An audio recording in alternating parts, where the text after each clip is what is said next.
prudential goodness, have appointed the officers of leaders and parliaments for the welfare of society and the just government of humanity, we beseech you to look upon with abundant favor these your servants, whom you have been pleased to call to the performance of such important tasks in this land. Let your blessing descend upon them here assembled, and grant that they may, as in your presence, treat and consider all matters that shall come under their deliberation in so just and faithful a manner as to promote your honor and glory, and to advance the good of those whose interests you've committed to their charge. Amen. Amen.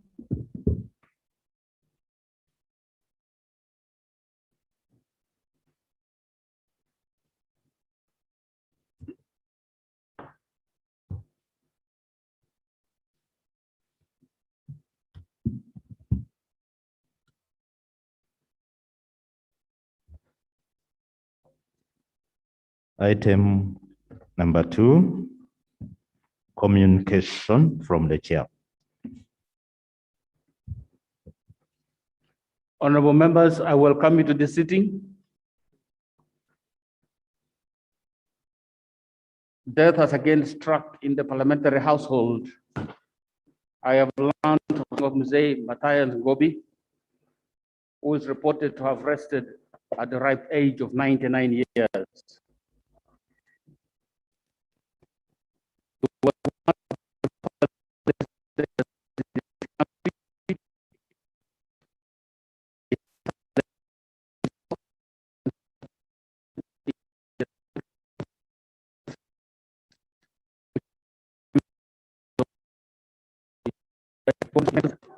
Then executive branch of government.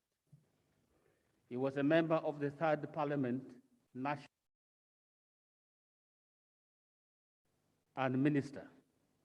He was a member of the Constituent Assembly, which promulgated the 1995 Constitution. On behalf of the Parliament and on my own behalf, let us celebrate the life of this illustrious Ugandan and do convey our sympathies to his family, relatives, and friends. Honorable members, for him and with those who have also passed on, let's observe a moment of silence.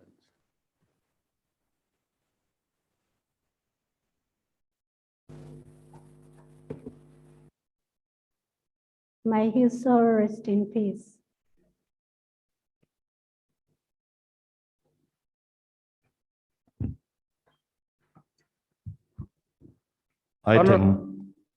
Honorable members, today is Thursday, and what that means is private members' time. And today I have not received many of the matters that are coming from private matters, private members in terms of other related matters. However, I have a few urgent matters to be raised, and we'll deal with that. We also know that today is Prime Minister's question time. It starts at 4 o'clock. The rules have changed. They now present the questions to the Prime Minister, and she comes and answers them. That will be it for today, and then we'll some business to follow. Can I have the members who had urgent matters to raise them quickly, please, so that we get to the order paper? Member for Busiro South. Thank you, Right Honorable Speaker. Honorable members, I'm Matov Charles, Member of Parliament representing Busiro South constituency. Right Honorable Speaker and honorable members, I rise on the matter of urgent importance, where the SFC, the Special Forces Command in Katavi Town Council, Kumba Bendegele Ward, evicted over 700 residents. These residents were evicted from the landing site of Ranjava. 3 decades. They lived their livelihoods and engaged in other economic activities. Right Honorable Speaker, the eviction has rendered them homeless and deprived them of their economic and social livelihood and human dignity. Right Honorable Speaker, they have sought shelter elsewhere in the nearby villages, one of which is Kavondila, and it happens to be a wetland. The other one is Bukorwa and the Mwanga landing site. Some of them have been given shelter in makeshifts by a Wansala Shomugisha, who charges them a monthly rent of 30,000. Right Honorable. What do you want to be done? Please. My prayer is that government relocates the affected people to a nearby places, preferably landing sites, since their livelihood is derived from fishing and other related trades. The other prayer, Right Honorable Speaker, is provide them with shelter and other social amenities like food, mattresses, and even startup capital, Right Honorable Speaker. I beg to submit. And Thank you, government, executive, front bench. Right Honorable Speaker, I'm going to link with the Minister of Defense, attend to the matter urgently. But the emphasis of SFC and who evicted is what I'm concerned about, because we don't usually do that as a very disciplined force. But I'm going to tell the Minister to attend to the matter urgently. Is it just a matter of the Minister of Defense? What about the humanitarian aspects and the displaced people, the shelters? Yeah, Right Honorable, government is well coordinated. We work together. When the Minister of Defense finds the issues of shelter and all that, even at SFC level, we have capacity to do that. But the two are going to coordinate very well and ensure as the government we address the matter. Thank you. As a procedure. General Kavuma, on what matter do you raise? Information to. Okay.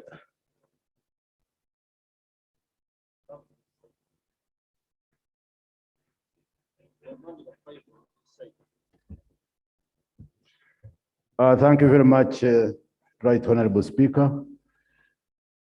The information I wanted to give is to the Chief Whip. If I heard well what the member raised, he talked of eviction having been done by SFC. And he did say this has taken place decades ago. And it seems he's not complaining about the eviction, as if the eviction was legal, but what the member put up or his request is for these people to be settled, yes. If I got him right. So I think that settlement is not for SFC if the eviction was done legally. So I think. Okay. If you allow, you're the one to allow. Okay. Yeah, thank you, no member of the UPDF. I was expecting you to come on this side since you are non-partisan, but the question I'm seeking, Right Honorable Speaker, the question I'm seeking, what is eviction? When someone says people have been evicted, can you explain what you understand by eviction? Thank you. No, but this point was simple. Was it illegal or legal? And he's saying the eviction, apparently from what the member is saying, there was no complaint about the eviction process. It's the result of the eviction process that has affected these people. Clarification. Thank you very much, Right Honorable Speaker. That's what I wanted to.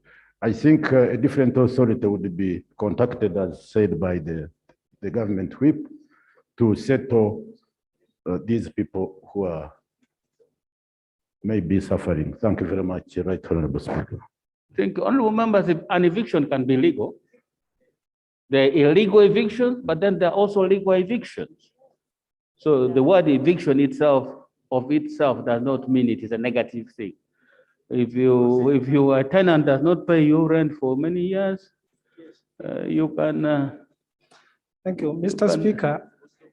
When an eviction is legal, it is never carried by the SFC. No, they say the person who was owning the land is an SFC officer. But if I got him That's right, what he said. Please, let's not mix up issues. That's what he said, that the person was an SFC. He was not evicted by SFC. But the person who on whose behalf the eviction was carried out was an SFC officer. That's the point that was made. So, procedure? Okay. Thank you very much, Right Honorable Speaker. Thank you once again. Right Honorable Speaker, I'm rising up for the record. Mwesigwa Isingoma are my names, MP Hoima East Division. Right Honorable Speaker, I'm rising up under Rule 8 of our rules of procedure. First of all, to thank you and the Parliamentary Commission for availing us MPs with offices in various precincts, both here in the Parliament and in the neighboring areas, including Kingdom Hall, where some of us are domiciled. Right, Honorable Speaker, in Kingdom Hall, we have a challenge. We don't know. Can we handle that administratively, please? That's not a matter for plenary, please. Right, Honorable Speaker, let me be brief. It's not a matter for plenary. That's why I'm raising it under Rule 8. No, right, it's not a matter for plenary. Please come to the Speaker's office, raise it. We'll deal with it administratively. Most obliged. Thank you very Speaker. much. Honorable Wanduasi Bunkoko.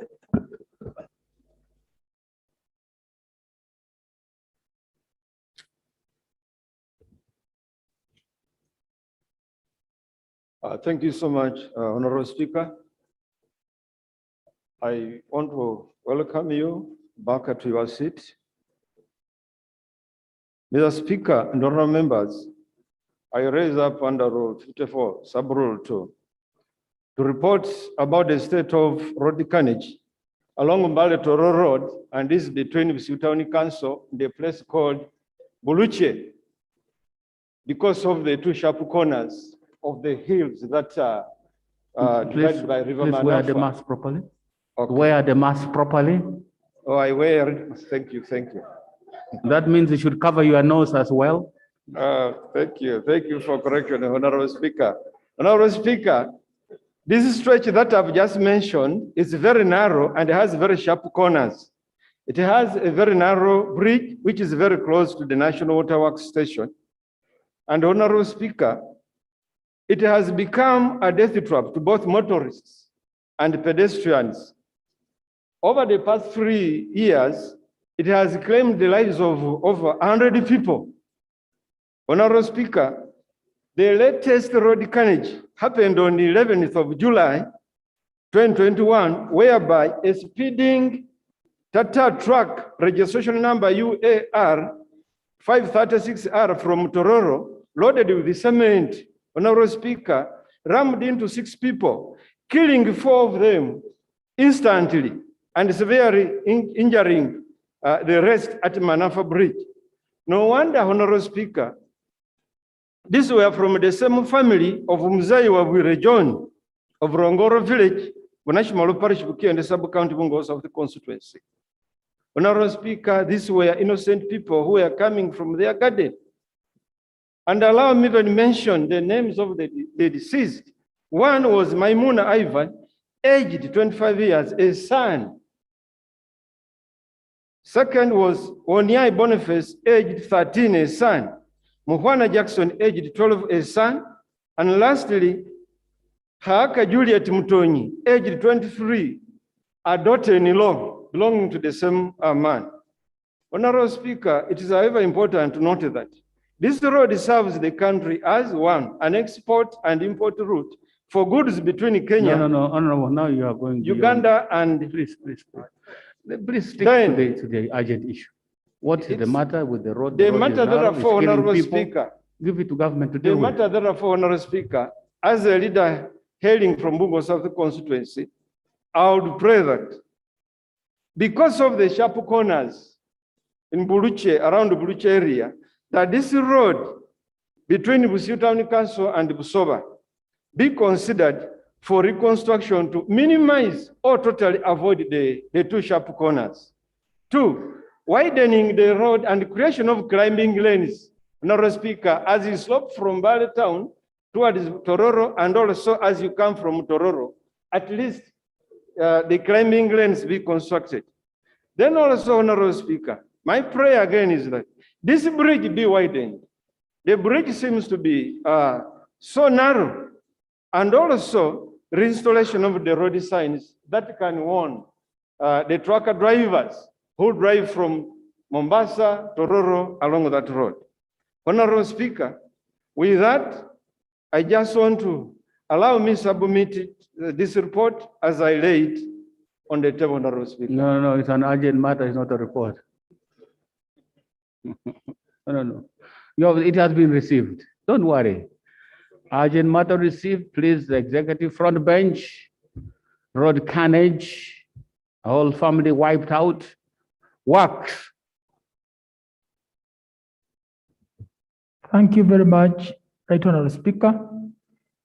And thank you, Honorable, for coming up with this matter. I'd like to inform you that the Ministry of Works and Transport is aware of the problem, and they have constituted a team of engineers together from our ministry and UNRA. They're on the ground assessing the problem, and they are soon coming up to advise the ministry on how to quickly intervene in the matter. So we beg you give us some little time, the engineers bring back the report, then we shall solve the problem accordingly. Thank you very much. In the meantime, can you do something about slowing down the speed of the trucks that are moving there, so that when all these other engineering things are going on, at least people are not flying on the road? Okay, thank you very much, Right Honorable Speaker. I will take up the matter in the ministry. I will link up with the honorable member. We see the quickest intervention we can make. Meanwhile, as we pursue the other long process. Thank you very much. Thank you very much. Honorable Dul Jonathan. Mr. Speaker, sir, thank you very much for granting me leave to raise this matter under Rule 49. Mr. Speaker, the National Medical Store has delivered COVID-19 vaccines to a number of vaccination centers in the country, specifically AstraZeneca, packed in the 4 milliliter bottles, lot PV46709, with expiry dates written as EXP 08-2021 and 09-2021. In effect, these vaccines have already expired. The program officer at the Ministry of Health has directed that these vaccines should be used. Mr. Speaker, sir, the dangers of expired drugs and vaccine cannot be overstated. I have the following prayers, therefore. First, that the expired drugs should no longer be used, especially to vaccinate the population. Secondly, that National Medical Stores uses the appropriate channels to recall this specific lot that has already expired. And thirdly, that countries that are donating to us should donate vaccines that have life in them, not the ones that are under 3 months, and by the time they are sent to the vaccination centers, they are expired. I thank you so much, Mr. Speaker. Yes. Can we rely on the technical competence of the Honorable Biariomunsi? What is his name? Biariomunsi. Thank you very much, Right Honorable Speaker, and I thank the Honorable Member for raising this matter.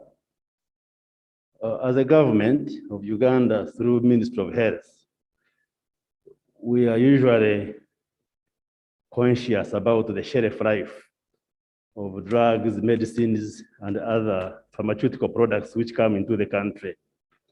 And it's a bit strange that someone could have allowed vaccines whose shelf life is very short, like he's saying, they're expiring in August or September, the month where we are in. Whether drugs and other pharmaceutical products are being procured, being bought by government, or they come through donations or given by third parties, usually the date of manufacture and expiry dates are key dates of concern. And we shall investigate. I will relay this information to the Minister of Health, and we investigate, and if indeed there are vaccines which have reached the expiry date, then they have to be from the public. So we shall investigate, because we don't allow that Ugandans be injected or consume drugs which have expired. So we shall investigate and establish the veracity of this allegation, and if true, they will be withdrawn. But I doubt whether anybody would have allowed vaccines which are expired to enter into the country. Thank you very much. You said you are going to investigate, so we'll count on that. Oyam District? Oyam District? Thank you, Mr. Speaker. Mr. Speaker, yesterday in the wee hours, the villages of Opot, Okelogo, Boda, Otada, Wichama, and Otara in Kulabora Parish, Minakulu Sub-County, were hit by hailstorm, which left a trail of destruction. Mr. Speaker, several gardens of cassava, maize, beans, simsim, soybean, to mention that a few were completely destroyed. In fact, the ground were left bare. Mr. Speaker, several houses were destroyed and many people were left without shelter. And in this case, the children were really left and still in the cold. Mr. Speaker, there were also many people who got injuries and they are receiving treatment. Now my prayer, Mr. Speaker, that the government urgently comes to help these people, the affected communities, with food, seeds, and shelter. I beg to submit. Thank you. Yes. Honorable Minister.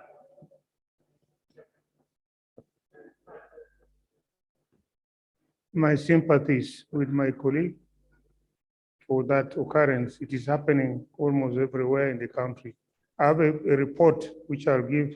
We will probably address some of those challenges. I'll take note of that, and we shall send people to check the situation and see what we have that we can send there. Thank you, colleague. Thank you, honorable members. Remember, we have a full statement on the status of disasters in the country and current interventions by government coming up next. So I think that is what the minister means by saying he will be able to speak about it more when he reaches his own statement. Kwania District.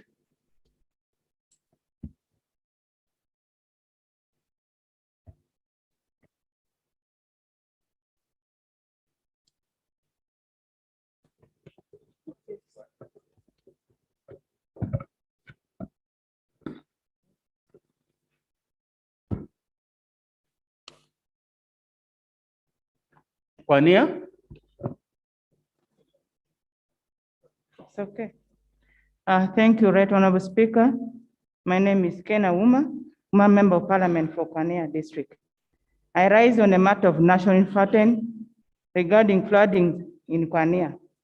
Right Honorable Speaker, as you're aware, it is over 2 years since area around Lake Kyoga, Lake Kwania, and Lake Victoria are experiencing impact of intensive and prolonged rainfall, which has a caused rise in water levels and flooding in several parts of the country.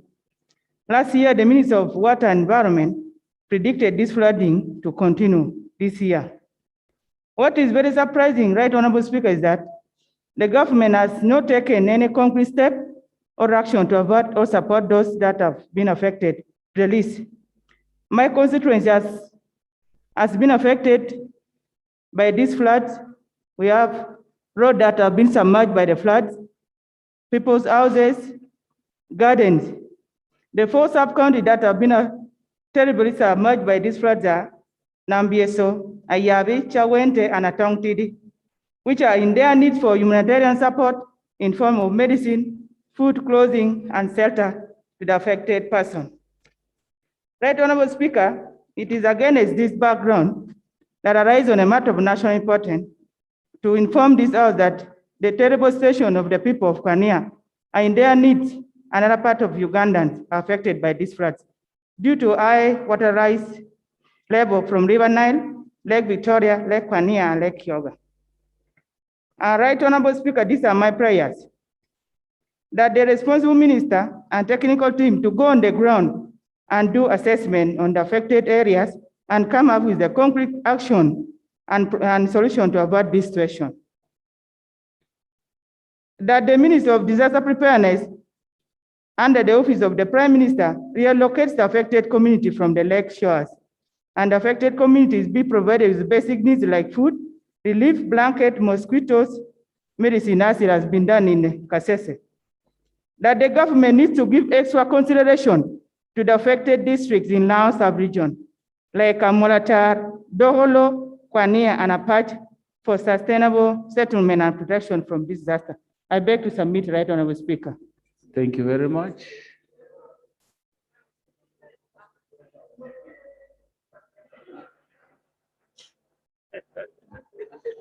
Honorable Minister.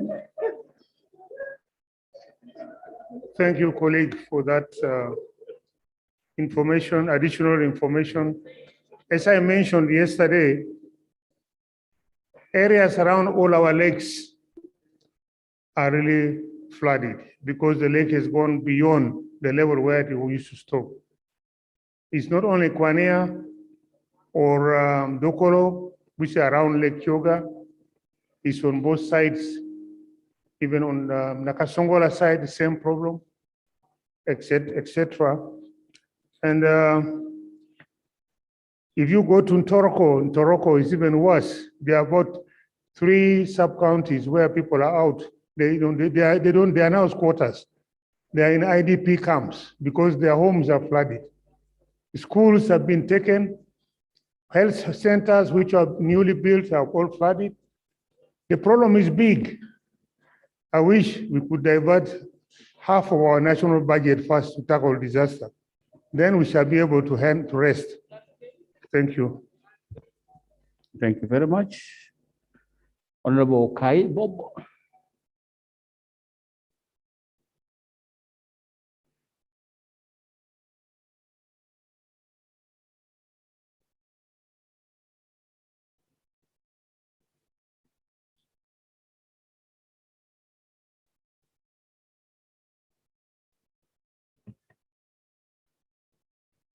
Right Honorable Speaker, my name is Bobokai from Kwania North County.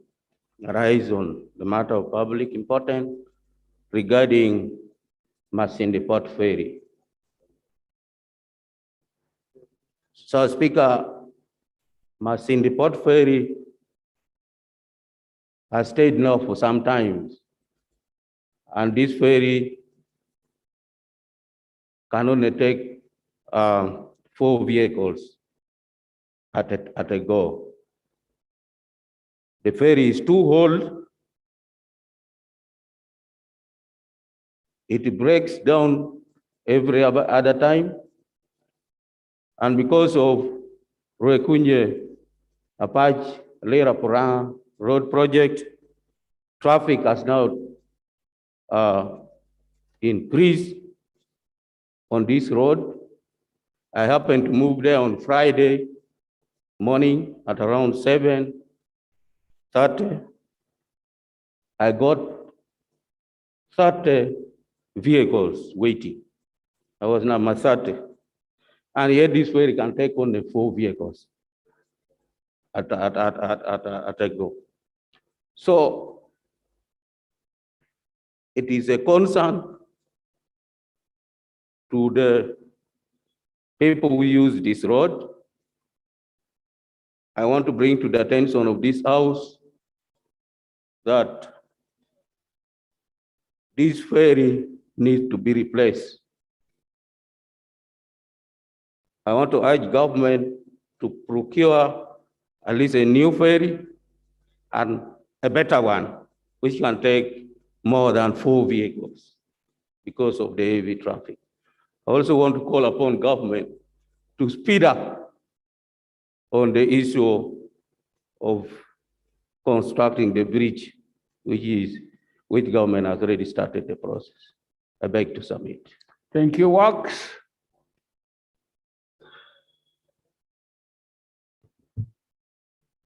Thank you very much, Right Honorable Speaker, and the Honorable Member for following up the matter. The ferry at Masindi Port would have already been replaced, but the ministry is handicapped due to the budget cuts. And now the ministry is voting, has instructed UNORA if they can identify a ferry which is in a good working condition and which is a bit larger compared to the other one, so that for meantime we take it there as we task finance to give us funds to permanently fix this problem. And as soon as we get it, we shall update you and we shall take it there. Thank you very much. Thank you very much. Clerk. Item number 3, laying of papers, the Charter for Fiscal Responsibility for the financial year 2021-2022, 2025-2026. Honorable Minister. Mr. Speaker, sir, I beg to lay on table the Charter of Fiscal Responsibility for financial years 2021, 2022 to 2025, 2026. I beg to lay. Let the records capture that. Those budgetary documents that prepare the Charter for Fiscal Responsibility for the financial year 2021, 2022, 2025, 2026. Stand referred to the Budget Committee to look at it and come and advise the House how we proceed with it. Thank you. Next. Item 4, statements by ministers. 4.1, the status of disaster in the country and current interventions by government. Honorable Minister.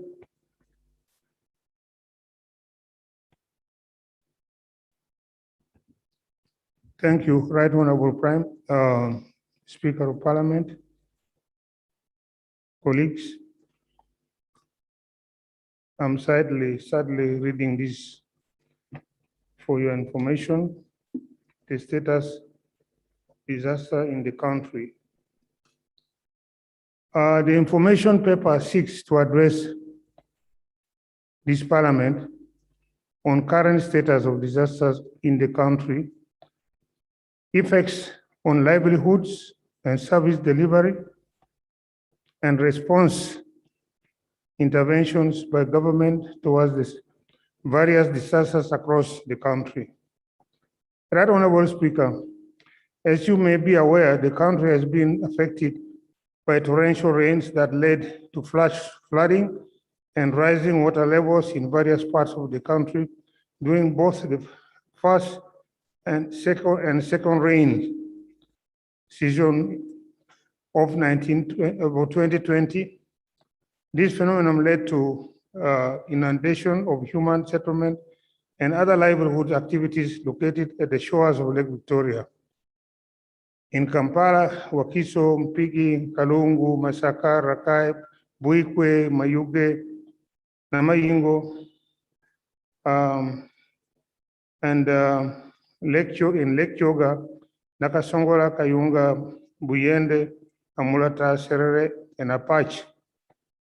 And around Lake Albert, Ntoroko, Bulisa, Koima, and the banks of River Nile in Pakwach and Obongi districts.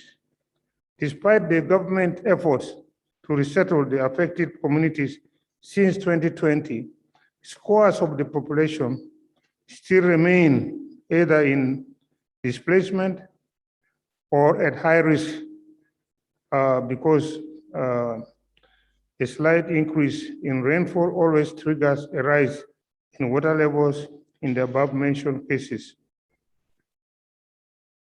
Knowing water as a water engineer, we can never force this water to leave our country. If it was possible to change the gradient of the Nile, make it go faster maybe. The first season, that is March, April to May of 2021, was characterized by both delayed onset and early cessation of rains. You may recall that the rains started in late April and ended in late May, early June in most parts of the country. This trend has left serious negative impact on mostly seasonal crops, with the country currently experiencing rising food prices. The predictions forecast for the second season, September, October, November, and December, are not any better for the regions dependent on seasonal crops. The most notable regions where crops conditions deteriorated as a result of the early cessation of the first season rains include districts of Kaliro, Kibuku, Palisa, Bukedia, Kumi, Ngora, Soroti, Kabarmaido, Kalaki, Yamulatara, Pach, and Alepton in the eastern and northern parts of the country. And Gomba, Bukoman, Simbi, Mubende, Sembabule, Kirukura, Kazo, Isingiro, Tungamoli, Antonde, Mbarara, Ibanda, Kegegwa districts in central and eastern parts of the country through June. July, August is normally a dry season in the eastern, central, and western parts of the country. The extent of dryness was worse than the normal range. I have a graph in the report showing how the crop vegetation conditions in the country responded to early cessation of rains during the season. Notice the red line below the long term. I mean, if you look at the graph.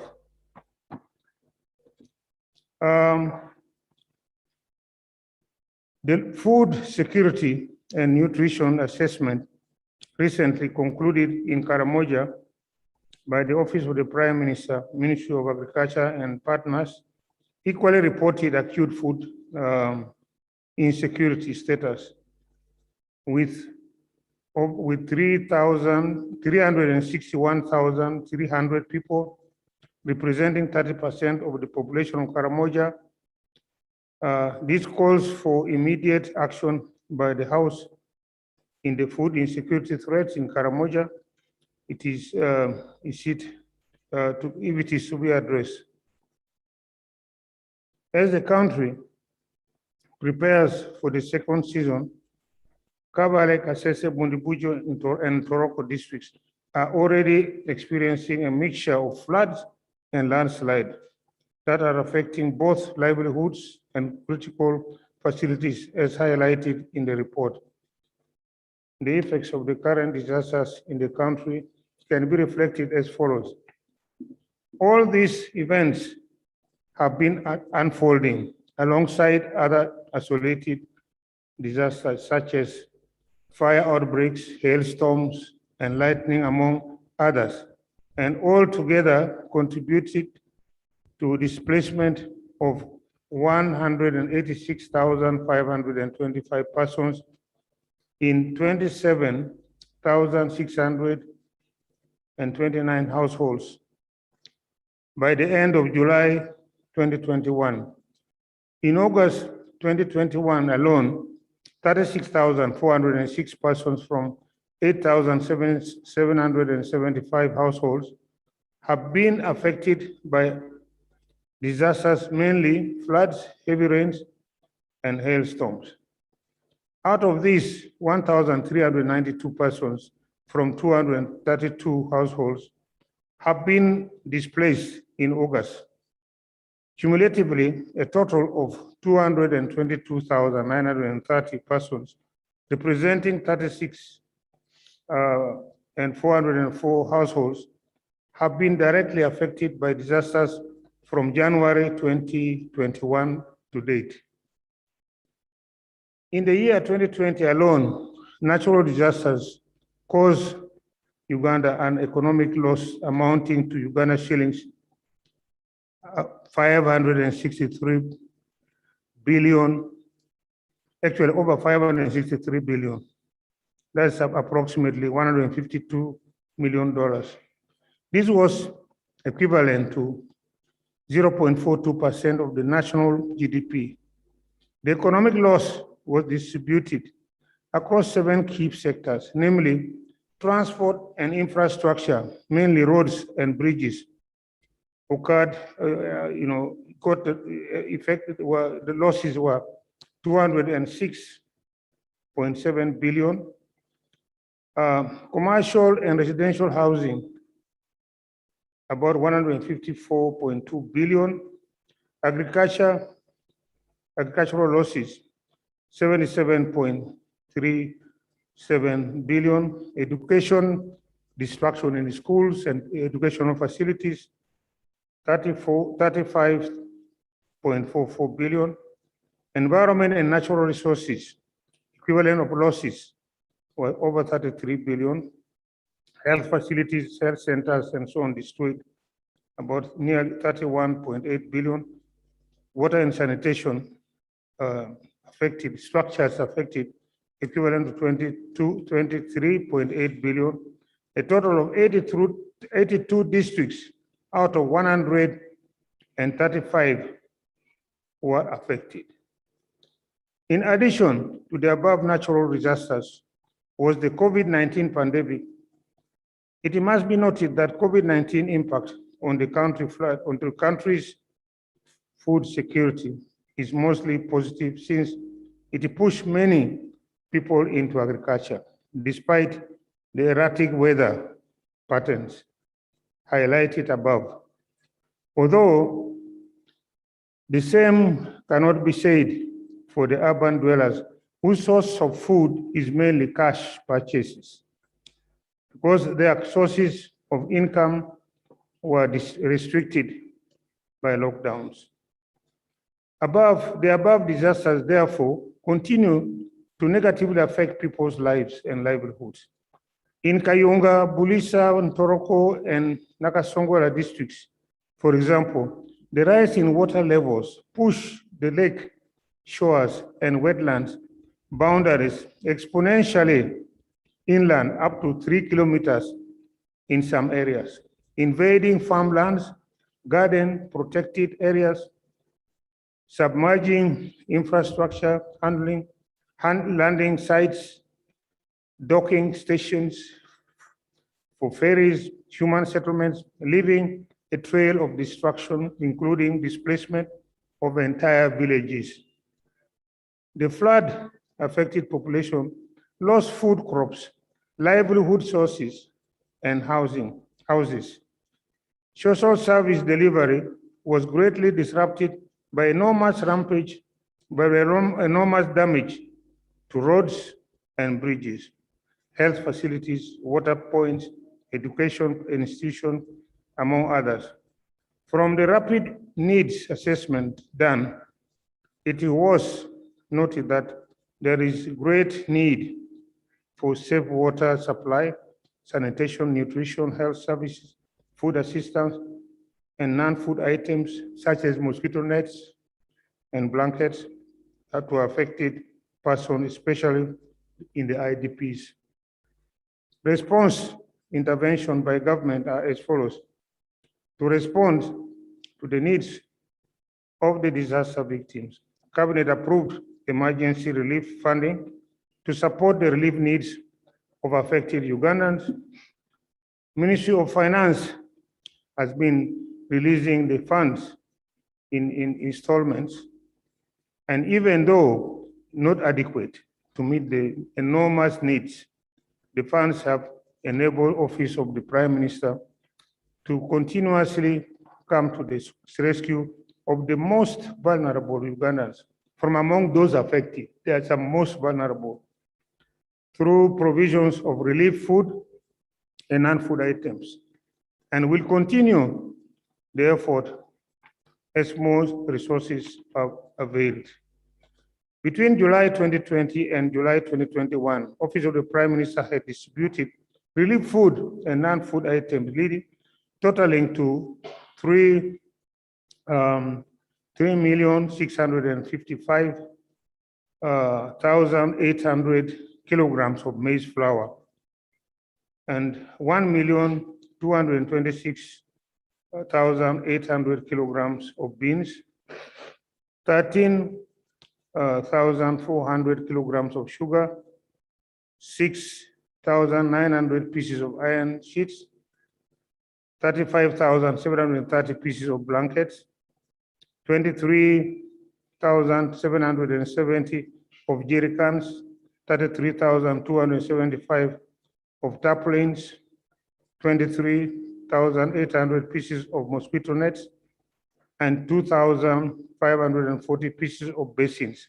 But these are just peanuts compared to the magnitude of this disaster on the population of Uganda. It is far beyond what we can touch by this. Moving forward, my office already has a number of requests for relief pending response. And now the rainy season has started, hence more disasters are anticipated.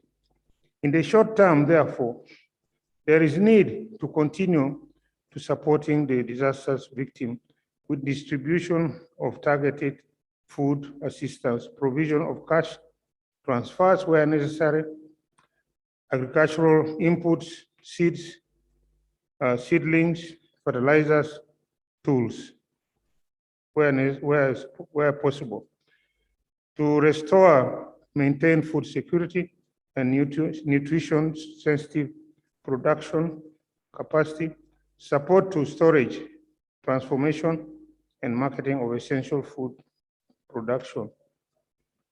The affected persons also need to be provided with essential non-food items for household use, hygiene and sanitation kits, mobile toilets in IDP camps, water treatment kits.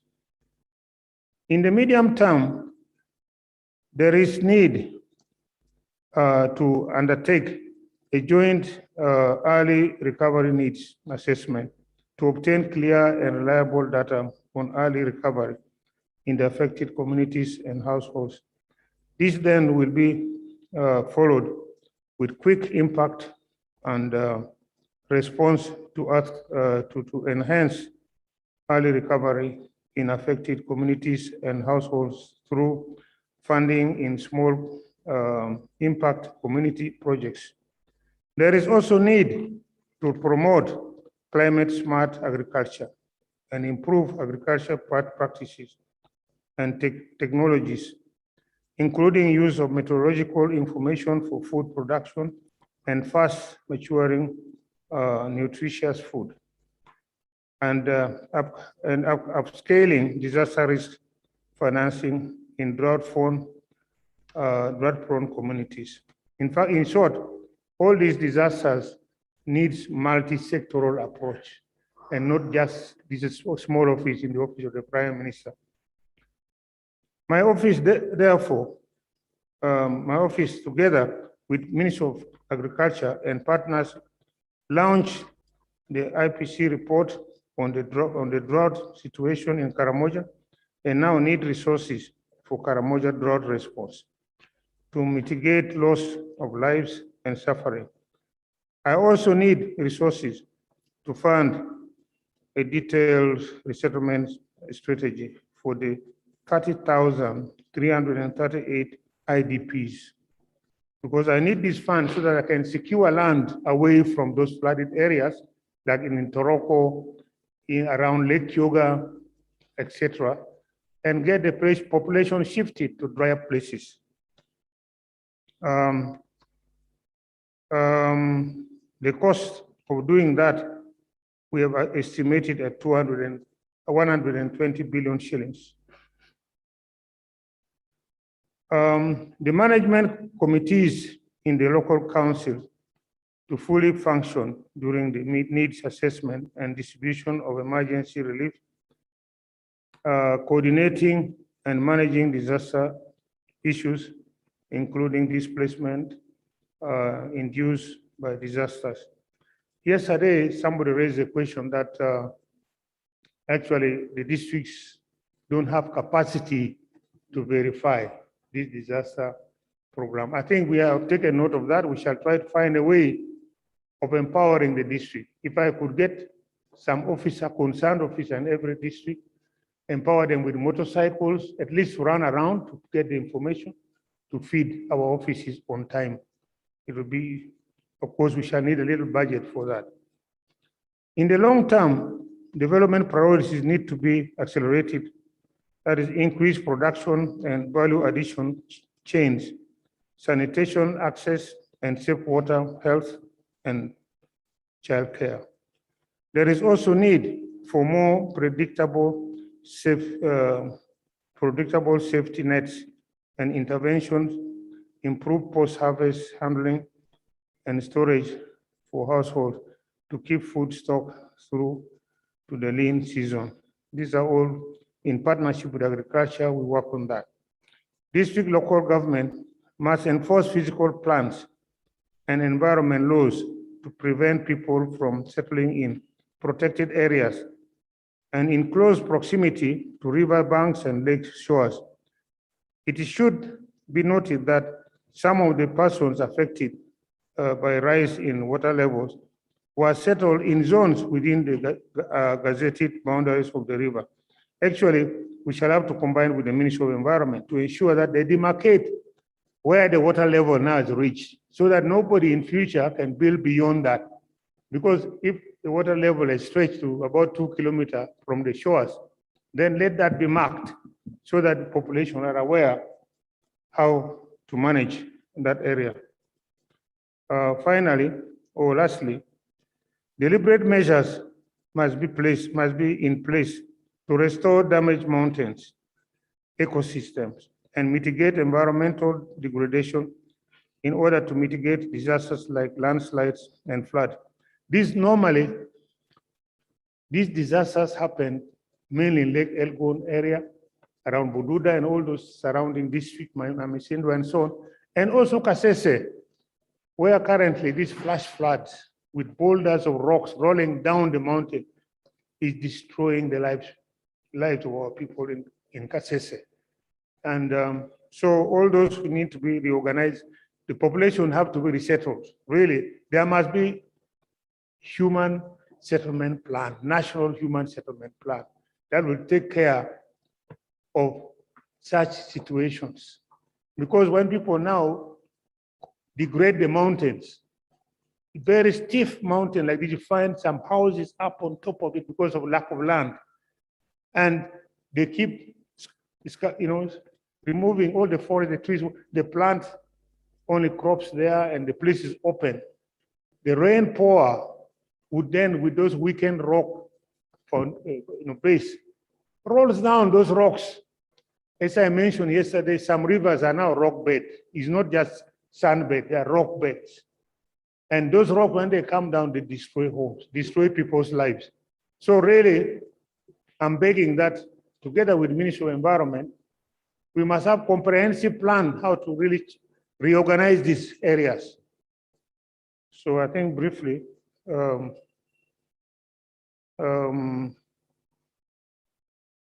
so I think any other questions I'll now answer. But otherwise, I've got a list of intervention that we have planned attached here in a tabular form. If you find that is lacking, please, I'm at liberty to receive your part of the information, and we include it in this plan. Thank you very much, the Right Honorable Speaker. Thank you, colleague. Thank you very much, Honorable Minister, for this statement. Honorable members, you'll find from pages 9 to 20 of the minister's statement, I think he has not had time to go through that. Pending disaster response interventions in August 2021, and there's details by district, the issues and action. And it runs through from page 9 to page 20.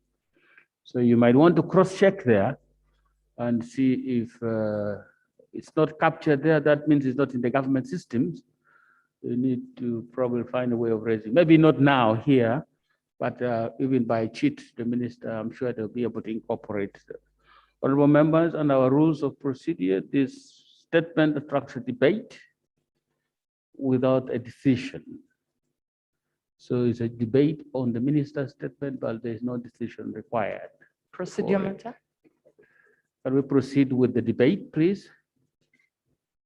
Procedure? Clarification, because before we get.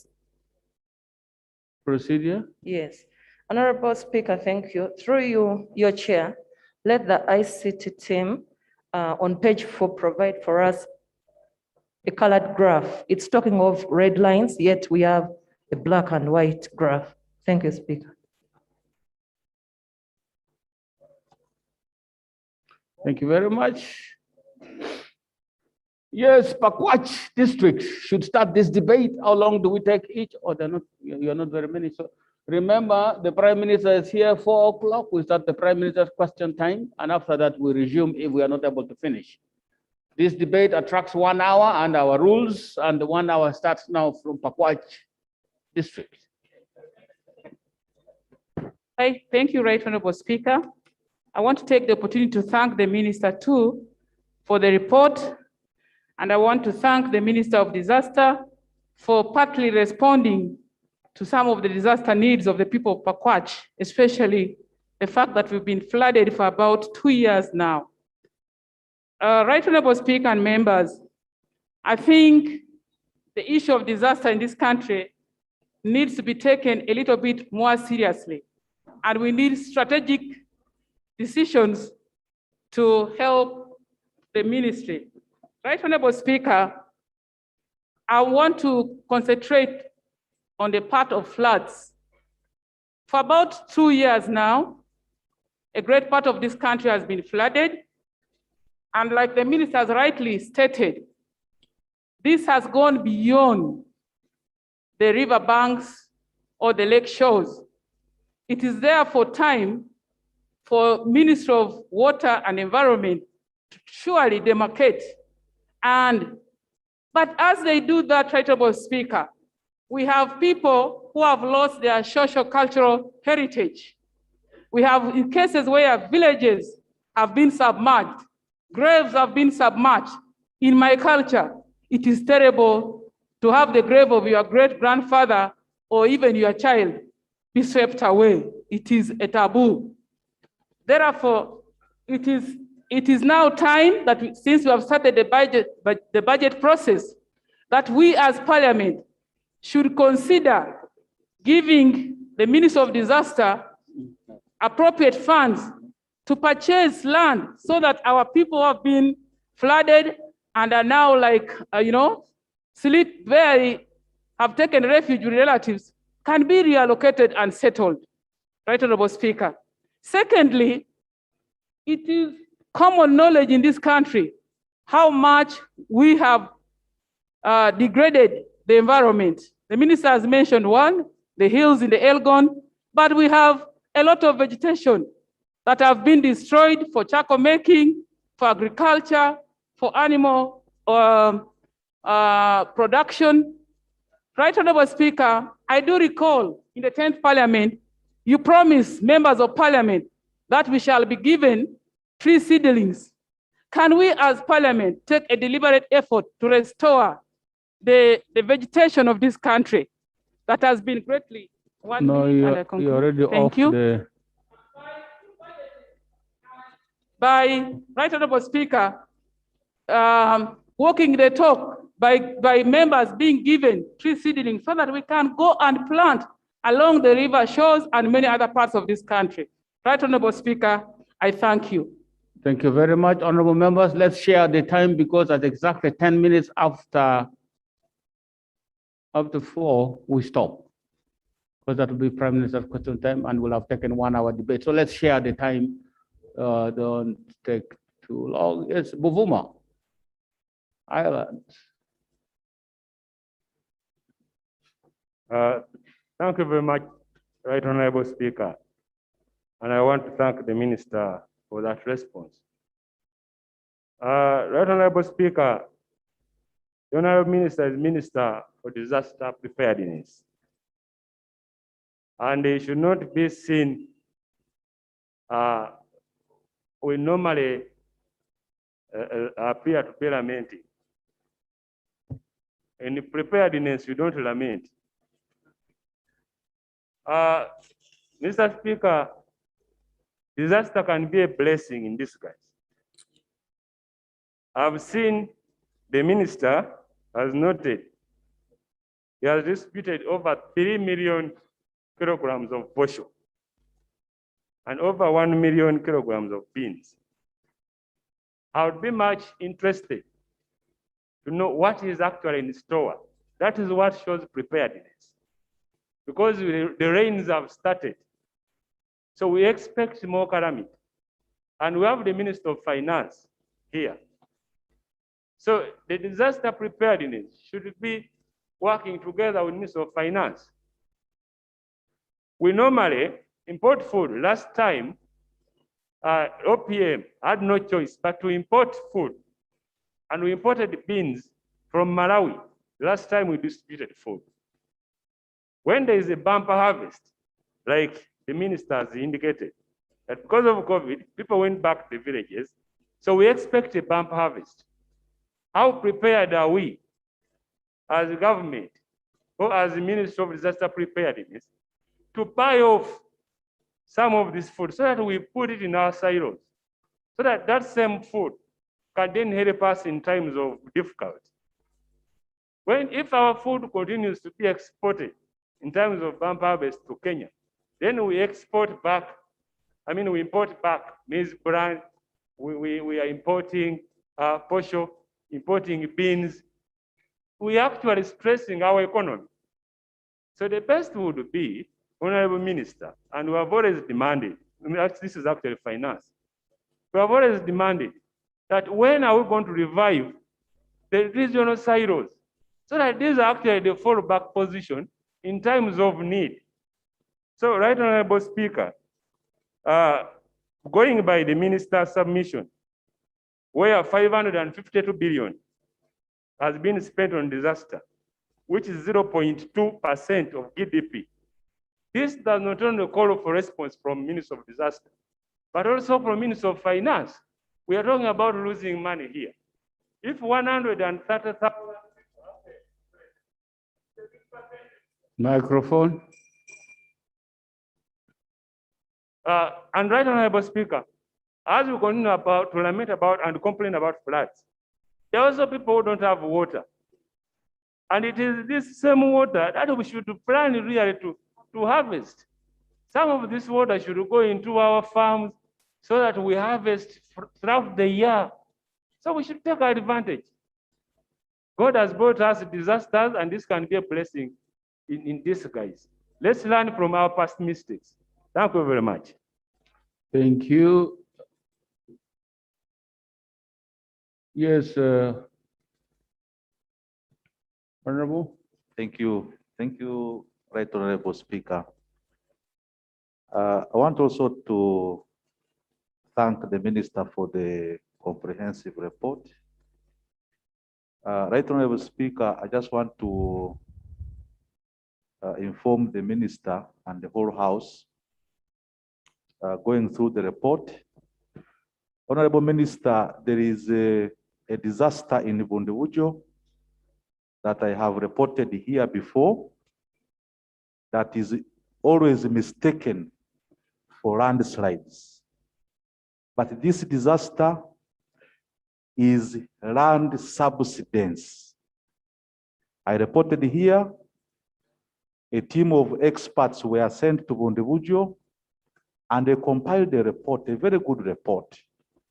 I don't know if you have looked at this report. What happens, Right Honorable Speaker, is that there is a case in Bundibujo where a huge mass of land subsides and goes down by as much as 5 meters.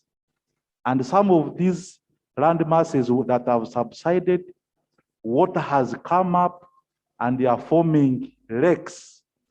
There's a lake that has formed in Nyankiro Parish, Kirumia Sub-County and Bundibujo in my constituency. Delegations from government have gone there, and the experts that were sent there from Department of Geology compiled a report and ruled out, because originally people thought it was a continuation of faulting.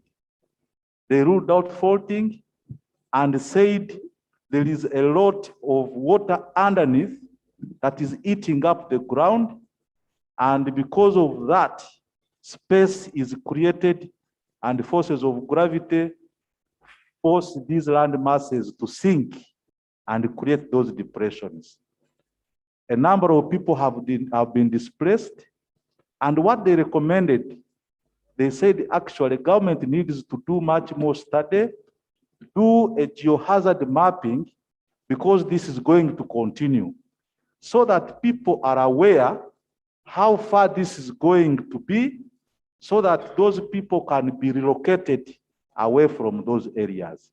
I agree we have landslides, we have floods, but we also have land subsidence. This has not happened anywhere in the country.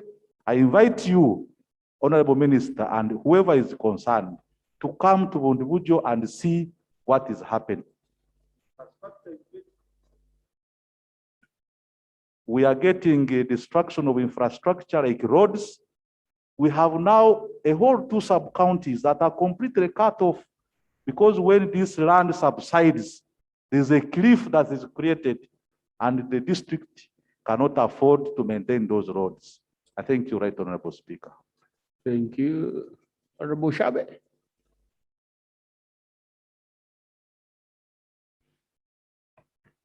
Thank you very much, Right Honorable Speaker. Right Honorable Speaker, the matter of disaster preparedness has come on this floor so many times. And these are phenomenons, natural phenomenons, most of the times, that we can predict and prepare for very well as a country. Right Honorable Speaker, the then Minister of Disaster Preparedness in 2011, Tasis Kawejiri, came up with a policy on disaster preparedness. Right Honorable Speaker, this policy, even the ministers talks nothing related to it, yet there is a lot of detail on how we can prepare as a country and how best we can respond, plan better for this country. But Right Honorable Speaker, many times there is a disaster. Our government responds with food, with beddings, and with mosquito nets, make it looking like that is the best we can do. But Right Honorable Speaker, these disasters come with the destruction of people's livelihoods. People's livelihoods are destroyed. But our government, once they give you a blanket, once they give you food to eat, 1 to 2 kilograms, they think they've done enough. We want to start hearing that in the next budgeting, we are strongly providing enough funds, not only to respond to these immediate problems, but also on restoration of people's livelihoods, Right Honorable Speaker. In the policy, Right Honorable Speaker, when I was going through it, it provides for ways how we can prepare ourselves as a country. But we always leave it on paper. We come here and lament. The minister comes before us and he talks as an ordinary member of parliament about problems the way we should talk about them. Right Honorable Speaker, an example on the floods. It is provided that these places can be gazetted. We have,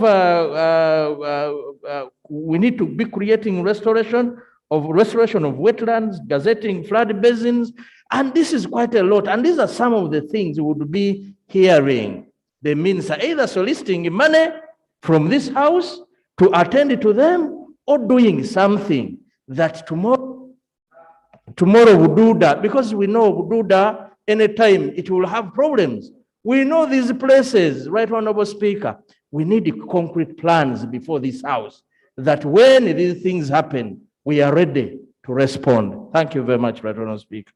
Thank you very much. The way the honorable members are rushing to reactivate the microphone, it simply means your time is up.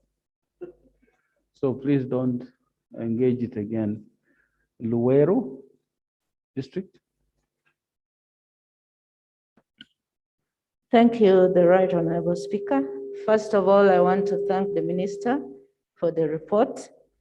He highlighted so many issues, and I would have loved to see the Minister of Water and Environment here, because most of the interventions he highlighted were in regards to keeping the environment.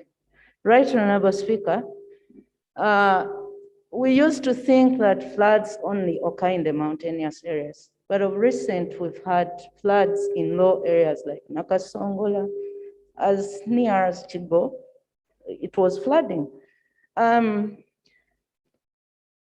Even in Matuga here of recent, people could not even pass as they wanted to access Bombo and other areas. So it is a big problem. First of all, you realize that since 2009, the temperatures in the Indian Ocean increased, and that led to the rise of waters in the Victoria region, Lake Victoria region. Right, Honorable Speaker, I think we need to have, we have to plan. Originally, you would see in schools, meteorological areas. We were all educated, and we thought that we had a national meteorological center that could predict what would happen in regards to climate, weather, and the general global warming, because we are not going to run away from that. But that has deteriorated. We need to reinstate and also plan ahead. When you go to the US, they usually have disaster floods, typhoons, but they will inform the people like 4 days. You have to move. They will give in, they will try to have measures on how to relocate people, how to move them. By the time these disasters happen, the people are not in those areas. But in Uganda, we only prepare when a problem has happened. And I know that the minister will not tell us, but when you ask what is in the ministry, you will realize there's no money. Actually, I want to urge that we really support the ministry, because, Right Honorable Speaker, we are going to see more floods. The temperatures are rising.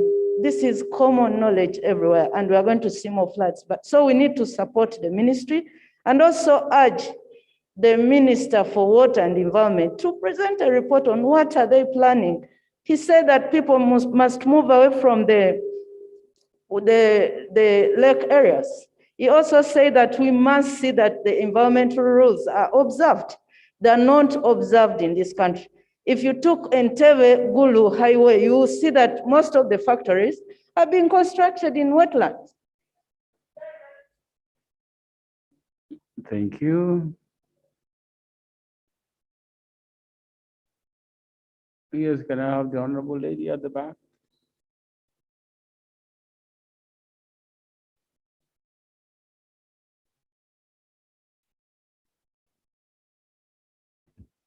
Thank you, Right Honorable Speaker. My name is Zawede Victoria, a woman member of Parliament. I want to take this opportunity of Parliament in Nakasongola District. I want to take this opportunity to thank the Minister for Disaster, as I also thank the Office of the Prime Minister, generally, the Right Honorable Prime Minister, Honorable Nabanja, who paid a visit to Nakasongola for a fact-finding of the effects of the floods. It was real good. She came, and I want to, on behalf of the people of Nakasongola, appreciate the relief we got from the Prime Minister's office. Thank you so much. As I also want to present and give information to the Minister of Disaster, that as the rising waters around the lake shores of Choga, we were really affected as the people of Nakasongola. Good services have been taken up, schools have been flooded, wellness centers have been submerged in water, but generally, allow me to talk about Rampanga Health Center 3. As per the health policy is in Uganda, that every sub-county will be located with a health center 3 that is fully equipped with the maternity ward. But in Nakasongola, at Rampanga Health Center 3, the maternity ward was submerged by water, the placenta pit was taken, and even the art clinic is submerged in water. I therefore call upon the Minister of Disaster, Health and Finance to please relocate Rampanga Health Center 3 to another area for the better health services in Nakasongola, because we cannot do with poor services at the health facility of 3 level. That's my submission. I beg to submit, Right Honorable Speaker. Thank you very much. Member for Nakasongola District. Yes, can I have the honorable member? I've just heard from Nakasongola. Let me go to the other side. I'll come back to you, honorable. Yes, the honorable member for. Is that Kyoga? Kyoga North. Kyoga North, yes. Thank you, Honorable Speaker. Right Honorable Speaker.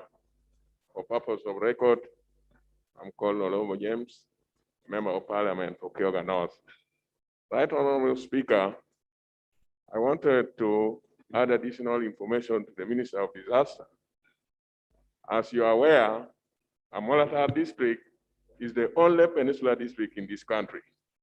The floods have affected us from Lake Kyoga side and then Lake Kwania. All the 16 districts which we have, the roads are cut off. Actually, there are other worst one where they have become island now.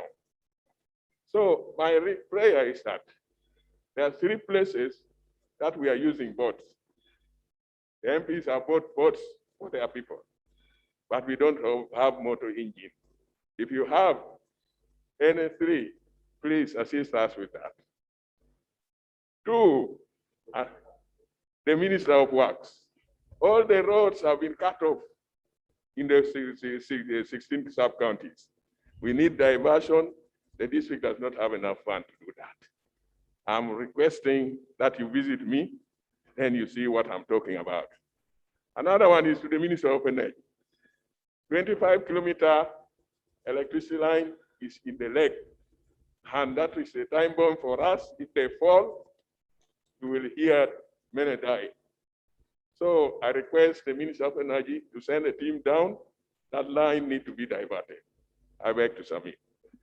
Thank you very much. Honorable Edakasi.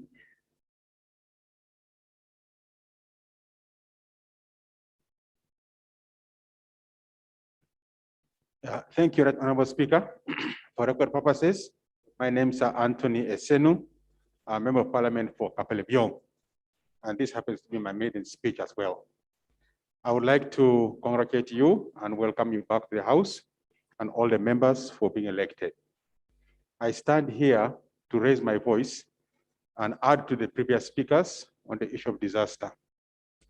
My constituency, Kapelebiong, lies across or astride the wetland or watershed between Mount Moroto and Choga.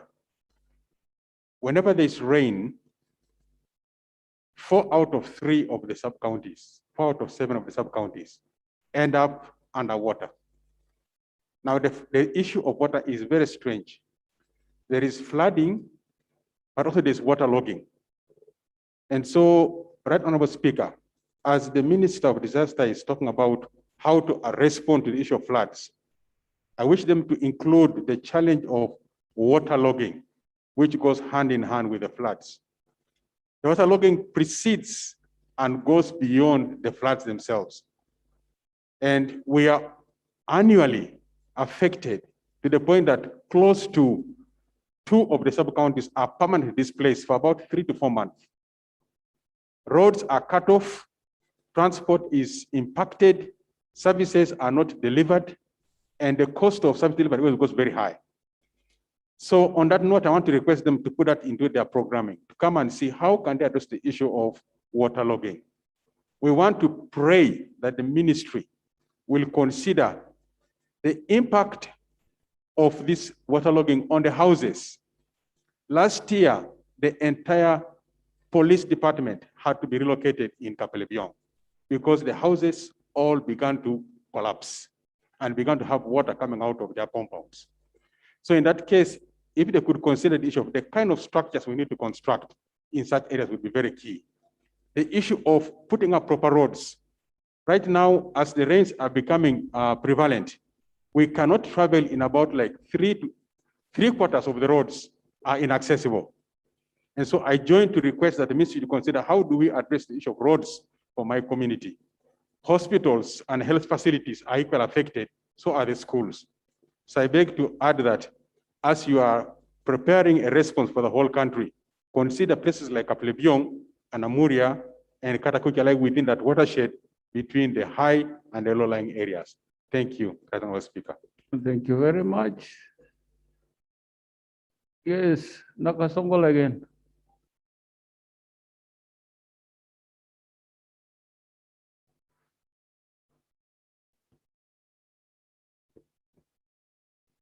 Thank you very much, Mr. Speaker, for the opportunity.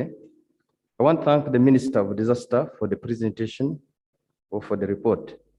Honorable Speaker, I want to report to this House that in Nakasongola, as he has clearly stated, that a number of villages have been submerged by water. And this one has taken a period of time. Mr. Speaker, I want to report that the Prime Minister was there herself and she witnessed with a big team. But Mr. Speaker, a number of people, when their villages were submerged, they went to settle on people's land. Currently, they are in camps, many of them. The landlords have given a time frame that you are settling here for for a period of something like 5 months. They have given a time frame. I want to ask the minister, what plans do you have as a resettlement plan for this? But because anytime they will be chased by landlords and they will have nowhere to go. I want to appeal to the Minister of Disaster to have a resettlement plan so that those people in Nakasongola, but also other areas, be planned for resettlement. Secondly, Mr. Speaker, I used to sit on the Committee of Presidential Affairs in the last term of office, and I managed to go to Bondibujo, where my colleague Honorable Muhumuza comes from. There's a river which busted and, of course, created another boundary between Uganda and Congo. So one part of Uganda is now in Congo, and another part, of course, the boundary made a curve. Water has made a curve like this, and of course, our part went to Congo. Now it is the people of Congo who are utilizing our land, when in actual sense it is Uganda land. I want to appeal the minister and the government to take interest, because Congo one time will claim that land. It might become like how we're fighting for Mijingo Islands. Before that one happened, Honorable Speaker, I want the government to take keen interest so that they go to Bondibujo and ascertain those problems before they become conflict. They bring conflicts between Uganda and the Congo, because you know we have a number of conflicts with some other countries. So before that one also comes, let government take keen interest in it. I beg to submit. Thank you very much, Dr. Bwanika. And then I have Thank you, Right Honorable Speaker. I've listened to the minister and he ends up with asking for a budget. But I want to appeal to the minister that we should come up with a framework that gives other Ugandans opportunity to support and provide for our fellow Ugandans when they are in a disaster. There must be a framework that informs the people of Uganda about the disaster and the needs of other people in this country. It is a shame when I see a brother in Karamoja dying of hunger, and there is a lot of food in my home. Even America, the biggest economy, when they have a disaster, they call the appeal to their people. We must come up with a framework in this country, apart from talking about government budget, where Ugandans can show love to other Ugandans. There must be, even in this city, there are people who are in disaster because they lost jobs. But you must come up with a framework where I can drop food when I'm not doing any politics, but I'm showing love, I'm reaching out to a fellow Ugandan. And that framework must be from the Disaster Preparedness Ministry, so that Ugandans can reach out to others, companies can reach out to others.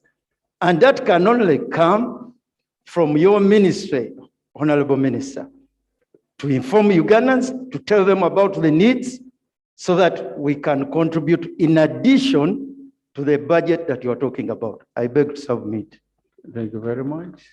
Yes, Honorable. Yeah, thank you, Right Honorable Speaker.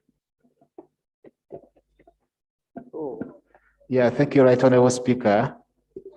My name is Sasada, and I represent Udadili East. My constituency, Udadili East, is in Suronko, and it is on the slope of Mount Elgon. It is at the highest peak, which is even hosting Wagai Peak. Year in, year out, we have continuously got the floods. And last week, Mr. Speaker, I raised on the floor of this House, together with my colleague from Ruakaka, alerting the Ministry of Disaster of the impending big landslide soon to occur. There is a very big crack which has cut across Mount Elgon, right from Bududa up to Suronko and Bulambuli. I could have expected in the minister's report or response to also capture Mount Elgon region and possibly the measures the ministry is taking up in preparation of the risks soon to occur. Honorable Minister, disaster preparedness is not only about giving out blankets, giving out the food items, but how prepared in terms of management of the whole process. I believe by now, the district information. Thank you, Honorable Sasaka, for giving way. The information I would like to give, Honorable Speaker, is that the crack he has just mentioned stretches through 4 districts, actually including the county of Trans Nzoia, which is also on the Mount Elgon. It stretches from Namisindwa, Manafa, Bududa to Suronko, and partly in Trans Nzoia.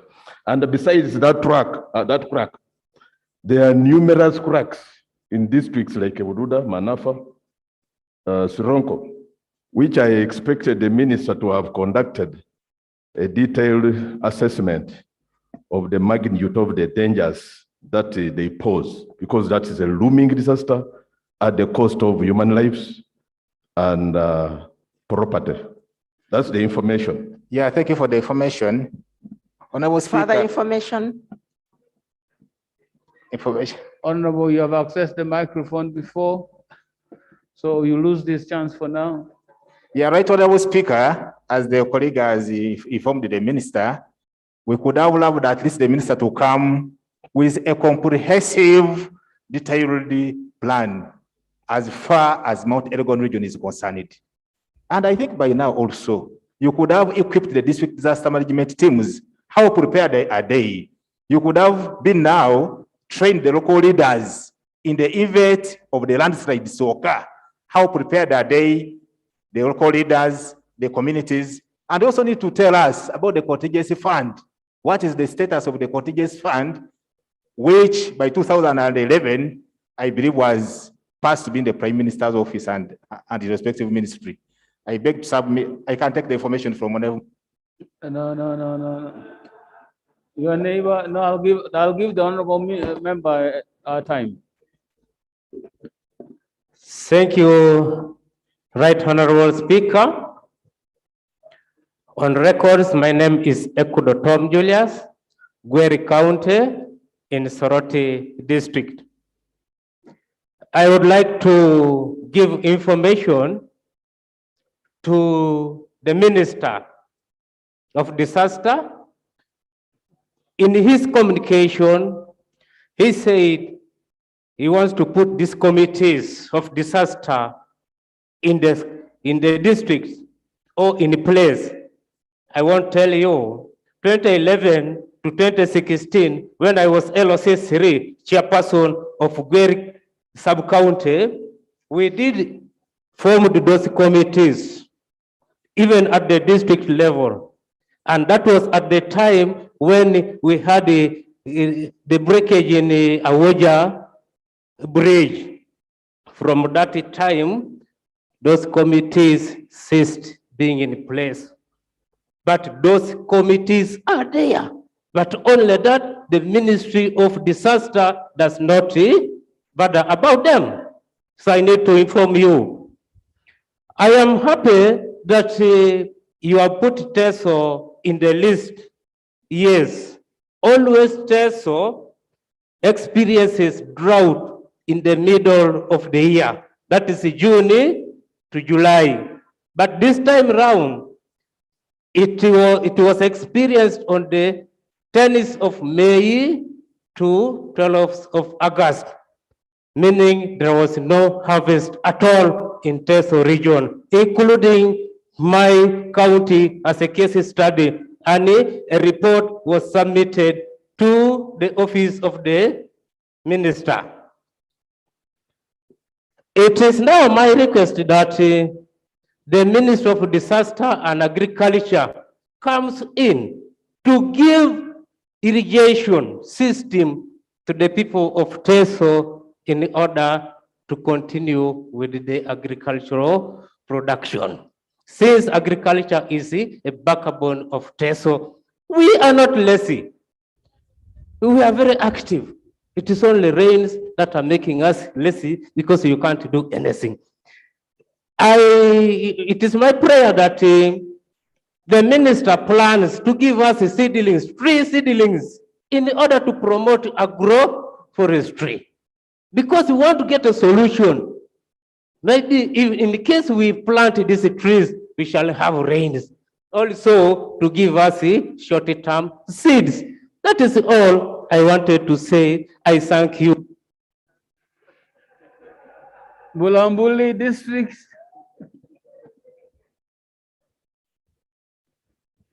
Thank you, Right Honorable Speaker. I'm Engineer Irene Maloney, Woman MP Bulambuli District. Right Honorable Speaker, I would like to thank my brother, the Honorable Minister, for the report. And in addition to what my colleagues from Mount Elgon Zone have expressed here, Mount Elgon is prone to landslides, to floods, to droughts, and the government took it upon itself to find a lasting solution by setting up the settlement camp in Bunambutye. A number of people have been resettled, and the government also agreed to plan for at least 8 billion shillings every financial year for their resettlement process. But Right Honorable Prime Minister, according to the report that we've received from the minister here, I don't see any mention of some of those programs that government has put in place. And for the last 2 years, we haven't seen that 8 billion for every year going towards the resettling of those people in Bulamboli. Otherwise, this would go a long way in trying to safeguard the mountainous areas and promote afforestation so that our people are resettled in safer places. Finally, I would like the minister to indicate the timelines of this response, which are in queue for these districts that have experienced these disasters. Thank you. Right Honorable. Thank you very much. Yes, Honorable. Thank you, Right Honorable Speaker. For record, Kaya Christine Nachimoero, Chiboga District 1 MP, but also the Shadow Minister for Water and Environment. Thank you, Minister, for the presentation. First of all, we are very happy with your report, bringing out some of the vulnerabilities. But my first prayer is to regularize the vulnerability assessments. And when we get these vulnerability assessments, we inform the early warning systems that we have. We have UNMA, we have the Office of the Prime Minister that is also taking on that role of giving us information early to enable our populations decide adequately on what to do. But as we speak, most of the reports show the destruction other than what will happen in the future. In the last 10th Parliament, when I was coordinating the Parliamentary Forum on Climate Change, the members were accessing some information, early warning information from UNMA. But now that their proposals of merging, I think somehow they're disorganized. But I pray that this Parliament is also put on the list of the respondents for this information. Then, Right Honorable Speaker, the issue of increasing water on lakes is not only as a result of increasing heat or temperatures, but as a result of siltation as well. Our people have gone ahead to use to use mountains for planting crops. And that one has also exacerbated erosion that brings a lot of soils in our lakes. There are some people, including some members of parliament, that accessed leases to plant forests, but it is over 4 years. Some of those people have not used the land leased to plant the trees, and those pieces are bare, and they are bringing us a lot of erosion, which ends up in our rivers and lakes, causing a lot of siltation and increased levels. So it is very important that the Minister for Agriculture, the Minister for Water and Environment should have been in this place to actually inform us. For example, the river catchment areas, watersheds, and titling, cancelling of titles in wetlands. Thank you. My friends at the back, let me start with Oyam, then I come this.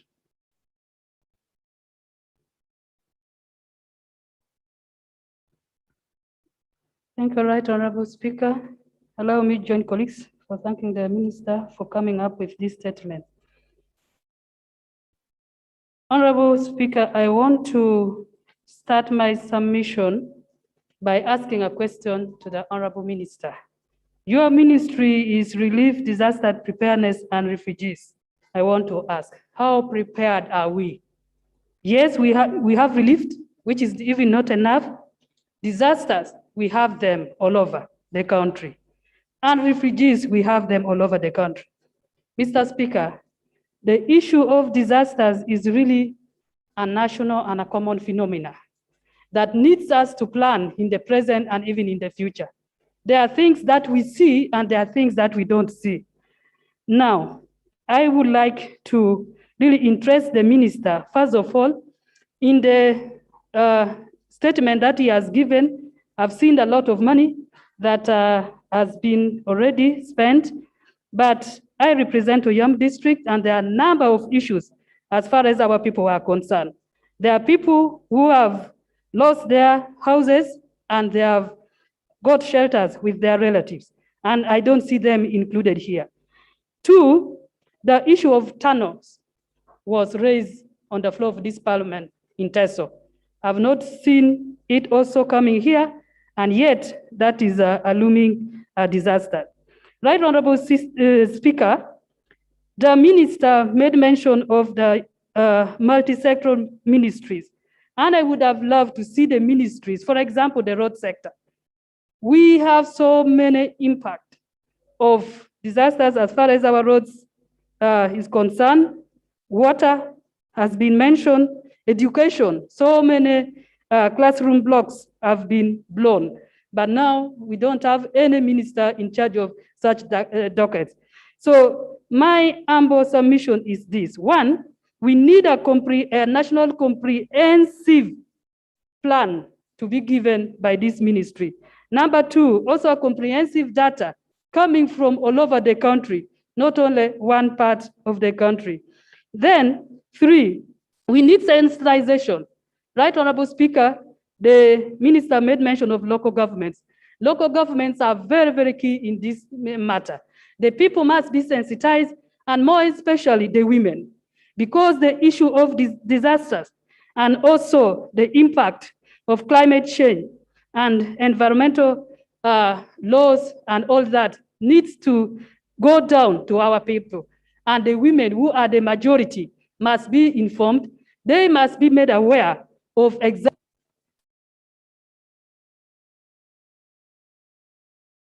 Thank you very much, honorable members. It's 5 minutes to,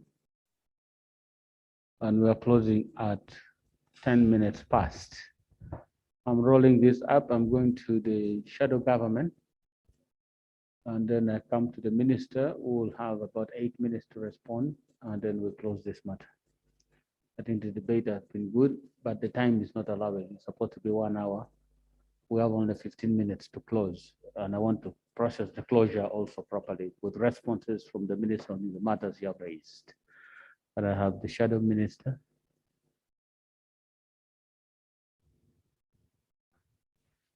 Thank you very much, Mr. Speaker, sir. I want to thank the Minister for Disaster Preparedness and Refugees for this report. Of course, listening to how he submitted his report, you could feel the pain that the Minister also shares the same anguish that members have.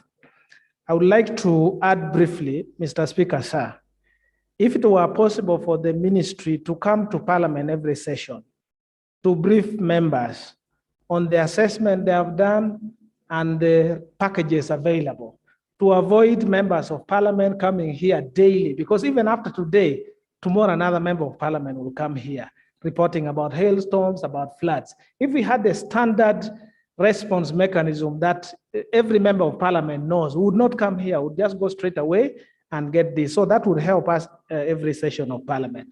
Of course, Mr. Speaker, the package itself has to be standardized.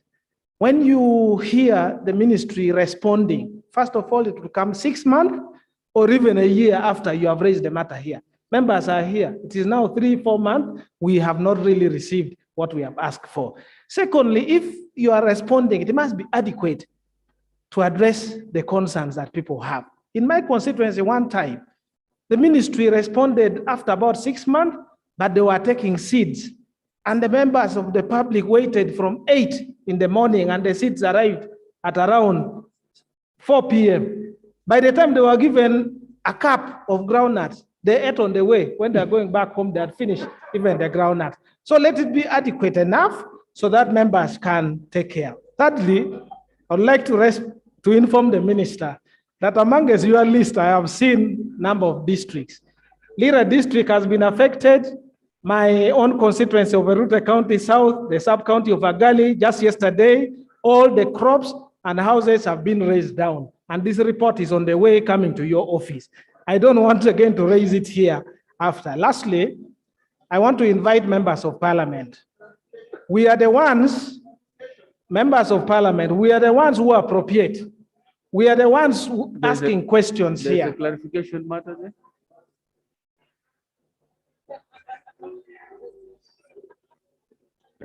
Thank you very much, Honorable Jonathan Odu.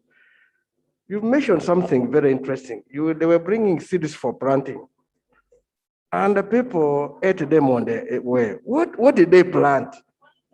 It was 1 cup really adequate to plant in about 1 to 2 acres.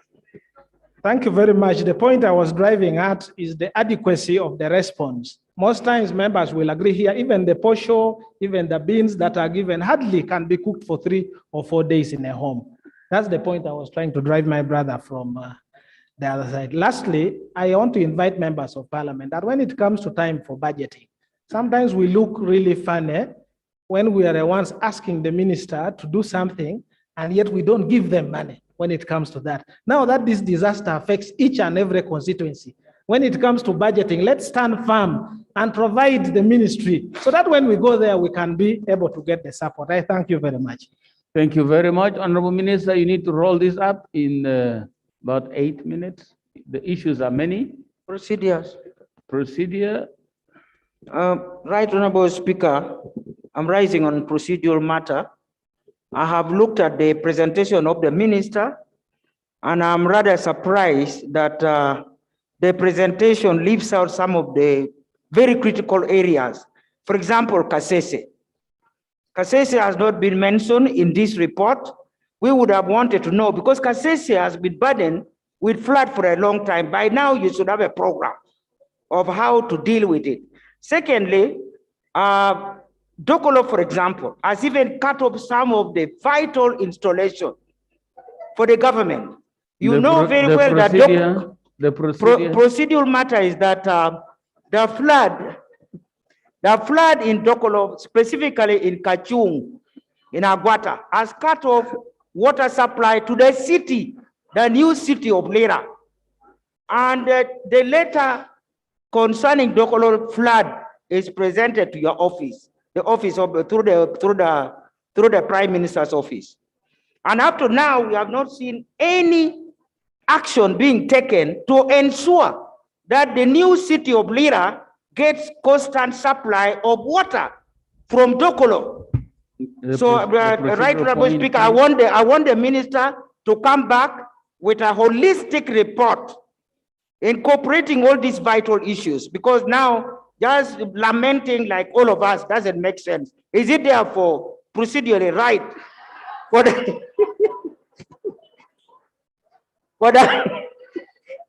Right Honorable Speaker, protect me from this. Speaker, protect me from the mob. Honorable Member for Dogolo, I don't know which procedure you are using now. I think we might have to make a different set of rules for Honorable Cecilia Ogwal, and then another one for all of us, because the procedure she uses is quite different from the ones I read in the rules. Honorable Minister.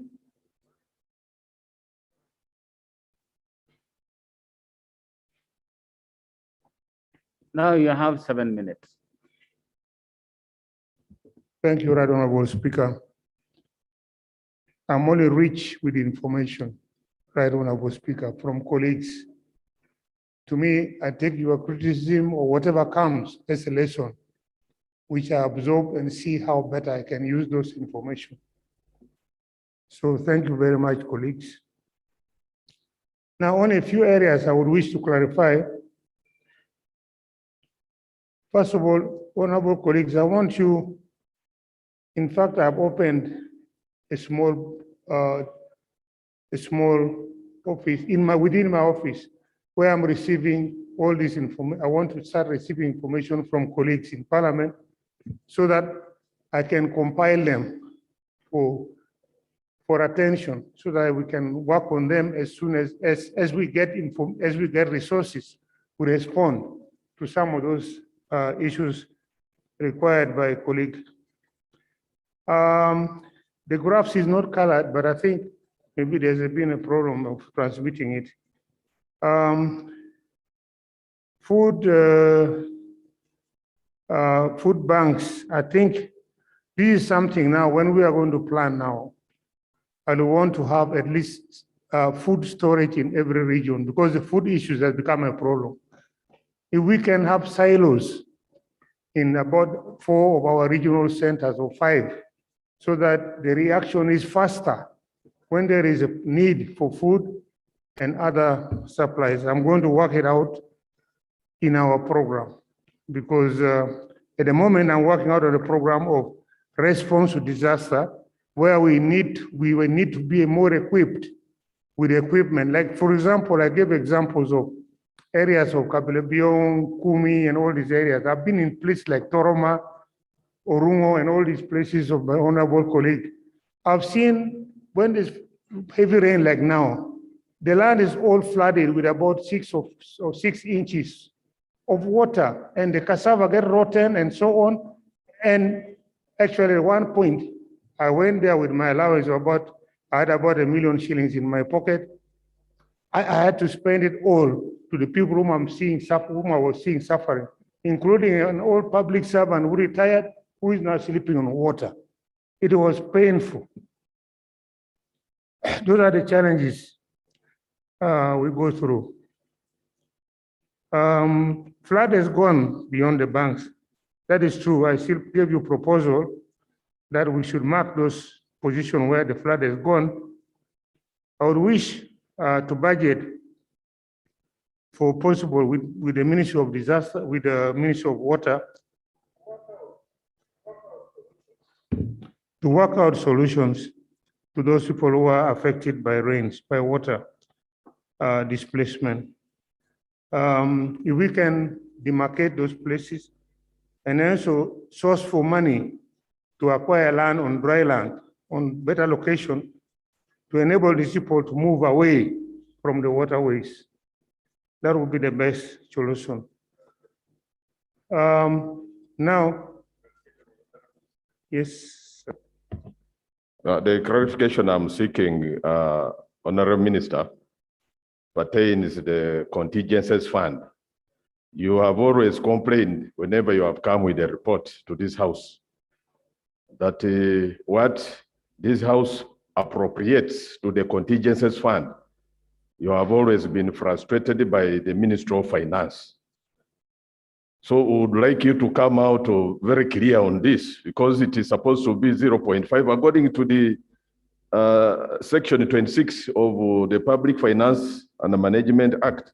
0.5% of the previous national budget. What's happening? Because other sectors do not complain. Security receives its whopping trillions. What has been happening to the contingencies fund? Who is frustrating you, Honorable Minister? But really, honorable members, you cannot raise a clarification point on a matter that has not been raised. You cannot use this opportunity to bring in things that have not been said. Honorable Minister. Sorry, colleague, you must know that this disaster we are talking about of effects of excessive rain and so forth is not alone in the country. There is now COVID-19, which requires a lot of medicine, vaccinations, and the rest of it. All this is now, were not in the plans of the Ministry of Health. So it all come from the disaster, from this contingency fund. That's one example. There are many such occurrences, so that actually the 5% you put, 0.5% you put for contingency fund by itself is not a budget for the Ministry of Disaster. It is one of those budgets we can beg to get money from through in order to respond to disaster. Somebody mentioned here preparedness. Yes, we are now prepared than we've ever been before. We know when those disasters are coming. We predict them, and we even inform. We even inform government. We inform the Ministry of Finance and other colleagues that we expect this disaster. And we have hazard maps. Point for of every- privilege? Privilege? Thank you very much, Right Honorable Speaker. I move on the point of privilege. The minister has just presented his statement here. And now he's actually expressing that he's even more prepared than ever before. Just the other week, I was here on the floor of Parliament. I presented the issues of a parish in my constituency, which was hit by heavy rains, hailstones. 2 people died. Did you say you rose Yes. on point of privilege? Yes, Right Honorable. Please raise the point of privilege. Is it a matter of privilege that when the minister is prepared than ever before, and he puts those places which are pending response for month of August, he leaves out Uganda district when actually presented the issue here, and the letter was written to his office? Is it a matter of privilege that Uganda be left out?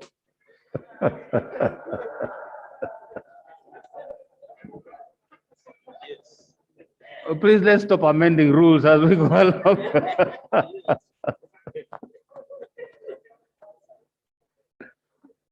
You must have shared the car with Honorable Cecilia Wild this morning. But that's not certainly a point of privilege. You know what privilege is. You wanted to raise a concern that your district has not been captured in the minister's report. And you use a very rare vehicle, and I was surprised if there was a matter of privilege arising, and it's not to my knowledge. But I think the minister has received the notice of the issue.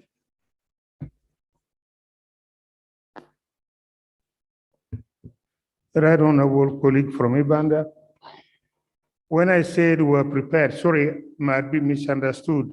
Prepared means really with information, not with material. We didn't have,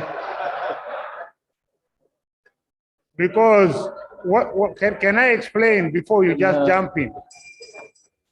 No, the use of language today in this house, I don't know. What I meant, first of all, colleague, before people interrupt, let me explain. Before interruption, let me explain.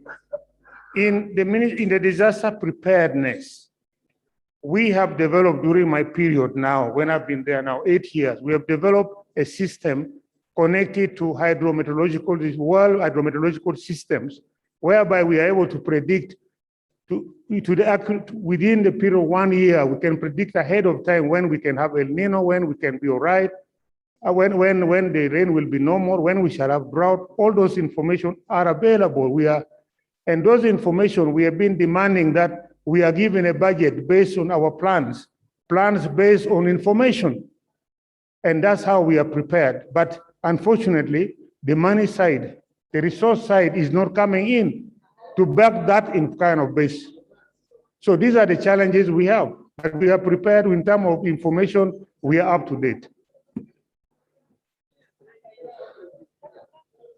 Honorable Minister, your time is actually up. I've done with, thank you.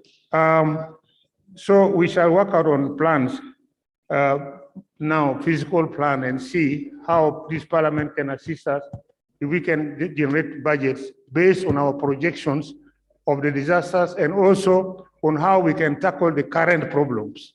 We shall work on that. I've mentioned on silos, every possible food storages, if possible, in the region, to make sure that we respond fast. Because our response now takes ages, because we have first to look for money and it takes time. We are not organized with respect to that.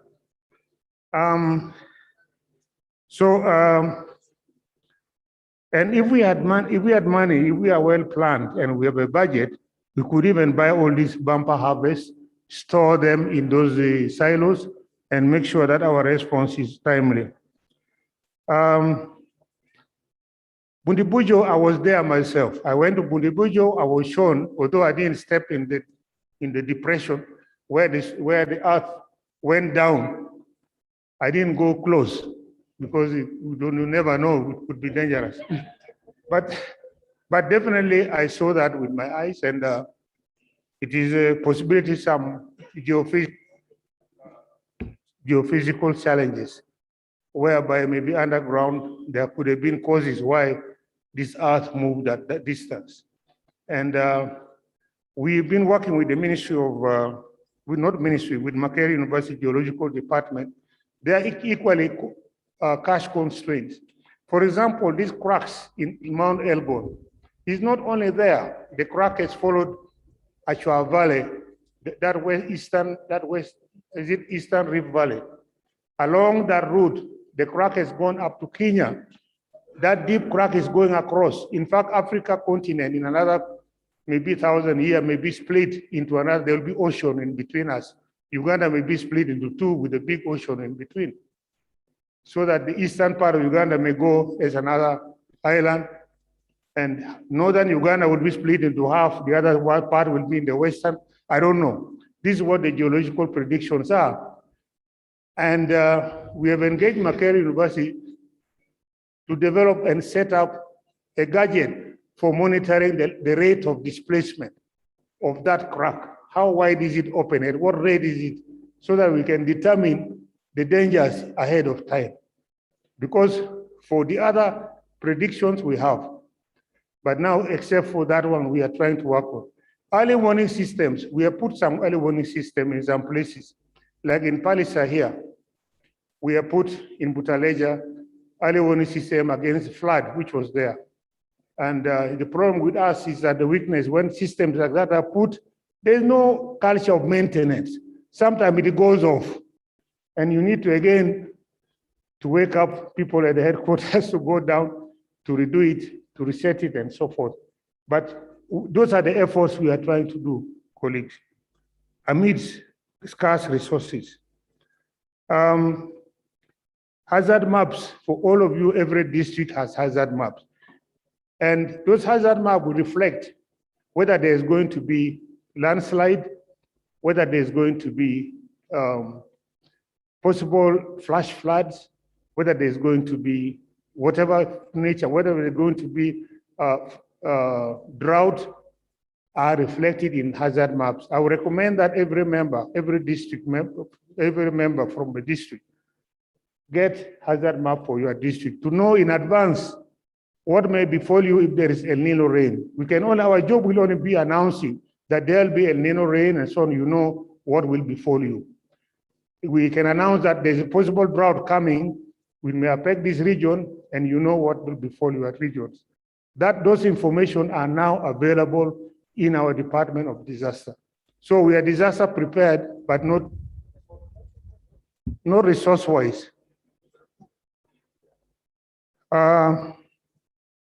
We shall have to work closely. In fact, with all this information you are giving, I will try to call my colleagues from Ministry of Water so that we form a joint committee. Ministry of Water, Ministry of Environment, because aspects of environment is also involved, so that we form a committee, a joint committee, and address this problem collectively. Other than me only struggle around with push around, we think we are solving a problem. We cannot solve it that way. We have to find that we sit together and address the fundamental issues. And then later on, collectively, we can be able to report to our colleagues in Parliament so that you know, you are aware, we are aware of what is happening around us. Honorable Minister. Now, yes, if you... Your time is really up. Okay. Now it's Prime Minister's question time. Yeah. Okay, thank you, colleagues. I think there are many rich, I'm very rich with information. I will go ahead and work on all this. Thank you. I will ask the Minister of Finance to say something, but before he says anything, I think let's talk about priorities. The priorities of government is not set by Parliament. It is set by the executive branch, which sits in cabinet headed by the President. That is where the budget themes and all the things are agreed. That is where the priorities for the President who proposes the budget is set. Please let's stop passing the torch to Parliament, which now just processes what has been proposed by the President. So, Honorable Minister, please go put this case before Cabinet. Let it be a priority. Because by you coming here and make it look like we are the ones who can change things here, you put us in loggerheads with the President for nothing. Get it done from there. And then when you come here, we'll only approve what the President has proposed. The Prime Minister is here, and I've not yet given you the authority to speak, and you're turning on the microphone. Please let me finish what I am saying, and then I can allow you to speak.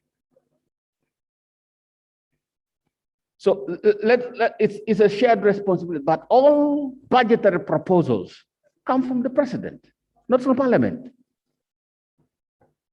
Not from Parliament. So it is up to the executive to set its priorities right. If the matter of disaster is a serious matter affecting our people, rank it high and fund it.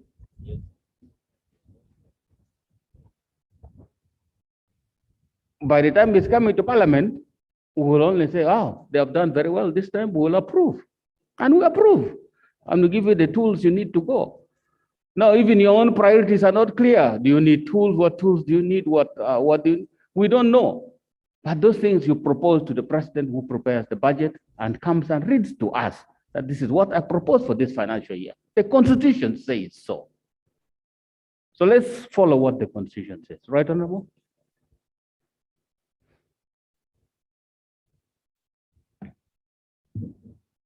Thank you so much, Right Honorable Speaker. Honorable colleagues, I had wanted, first of all, to inform you the Minister of Disaster Preparedness falls under my docket. Cabinet discussed this extensively, and we all agreed to come with SOPs that will help us to move forward. And we are doing this. The only reason we look a little bit shabby this time is because so many calamities before this country. You are aware. Like any other countries in the world, we had COVID. We felt we needed to save life with COVID before any other thing.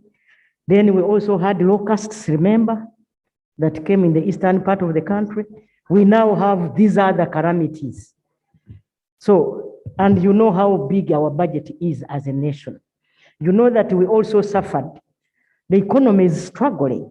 Hope you know that. When we have lockdowns after lockdown, that also affects the economy. And of course, Minister of Finance cannot just get money anywhere unless we get it from taxpayers. And of course, you are aware that the burden of borrowing, you know how far we have gone, because Parliament is aware of everything. Honorable Speaker, I want to commit that government of Uganda is aware of all this, and we are prioritizing. We have done enough, but we need to do more. Thank you so much. Thank you very much.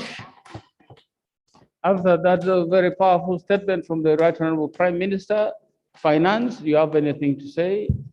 Thank you so much, Mr. Speaker.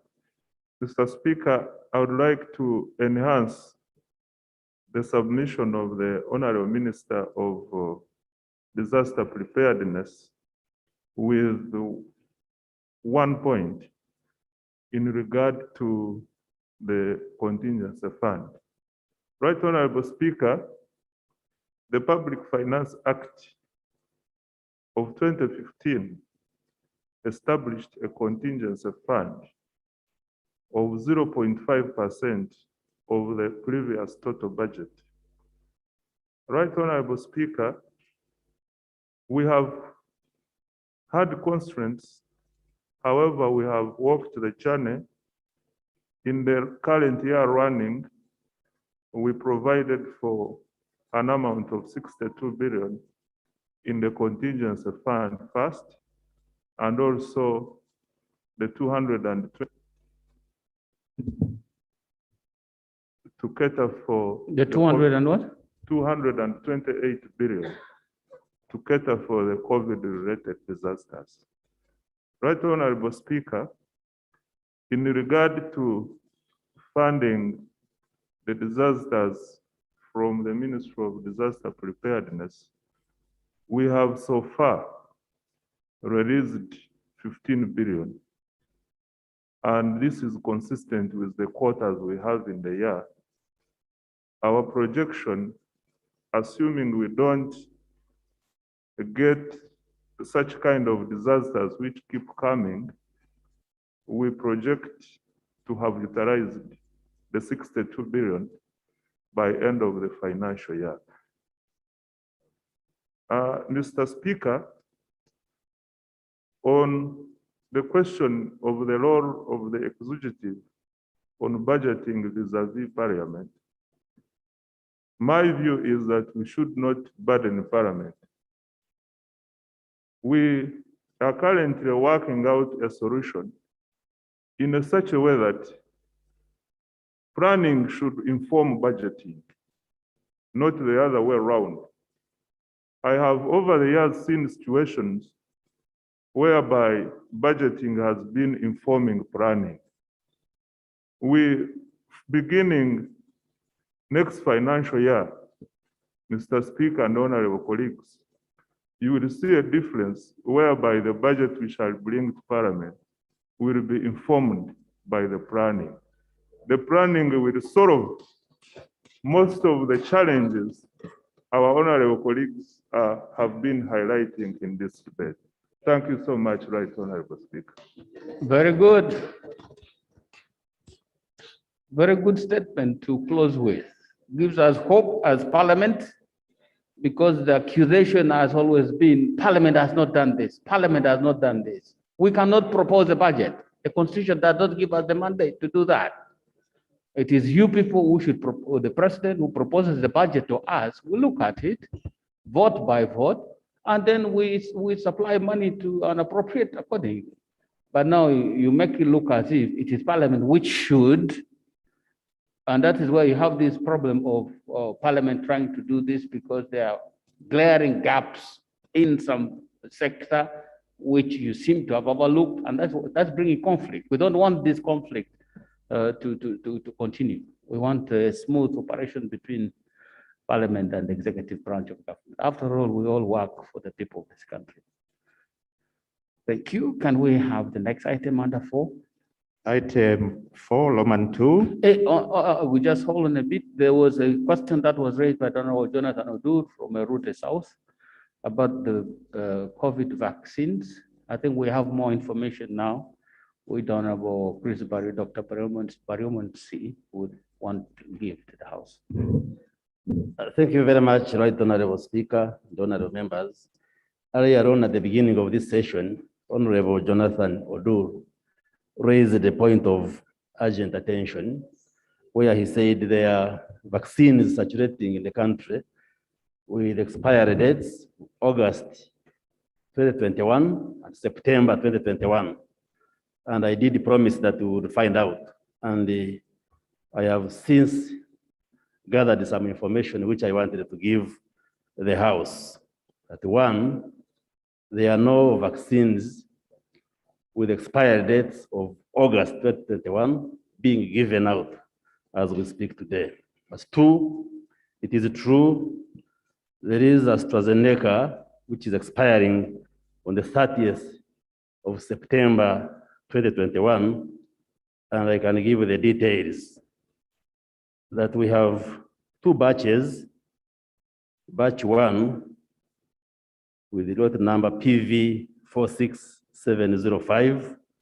And I think this is the same number the Honorable Jonathan Odur gave me, that came into the country on the 18th of August 2021. And these are 247,680 doses. Then another batch, batch 2, with the number PV 46706, with the 51,840 doses. Again, also this batch came together with the batch 1 on the 18th of August 2021. and the national medical stores distributed these vaccines starting on the 20th of August 2021 across the country, in all parts of the country, and they are being given, and there are few doses remaining, and information from the Ministry of Health is that by the end of next week, these AstraZeneca doses will be consumed and finished. So the expiry date being 30th September, it is within the safe limits. There should be no problem with that. And the guidance from WHO and the medical profession is that when vaccines reach the expiry date before they have been used, they have to be withdrawn and cannot be used on the human population. Reason being that the potency of the vaccine significantly reduces, not necessarily the safety. The safety may be okay, is actually okay. The effectiveness and ability to protect someone decreases, and therefore, this is the information, and I'm assured that by the end of next week, all the remaining few vials will be used, so there should be no cause for alarm. So I thought I should. Okay. Thank you very much. I think, honorable members, please let us move, please. So thank you very much, Right Honorable Speaker. And I think I want to thank Honorable Jonathan Oduru for the vigilance. And I think all of us should be vigilant so that we pick out all these issues from our communities. I thank you very much, Right Honorable Speaker. Thank you very much. Under item 4, we still have a pending matter. Item 4, Roman 2, government business for the succeeding week, 14th to 16th September 2021.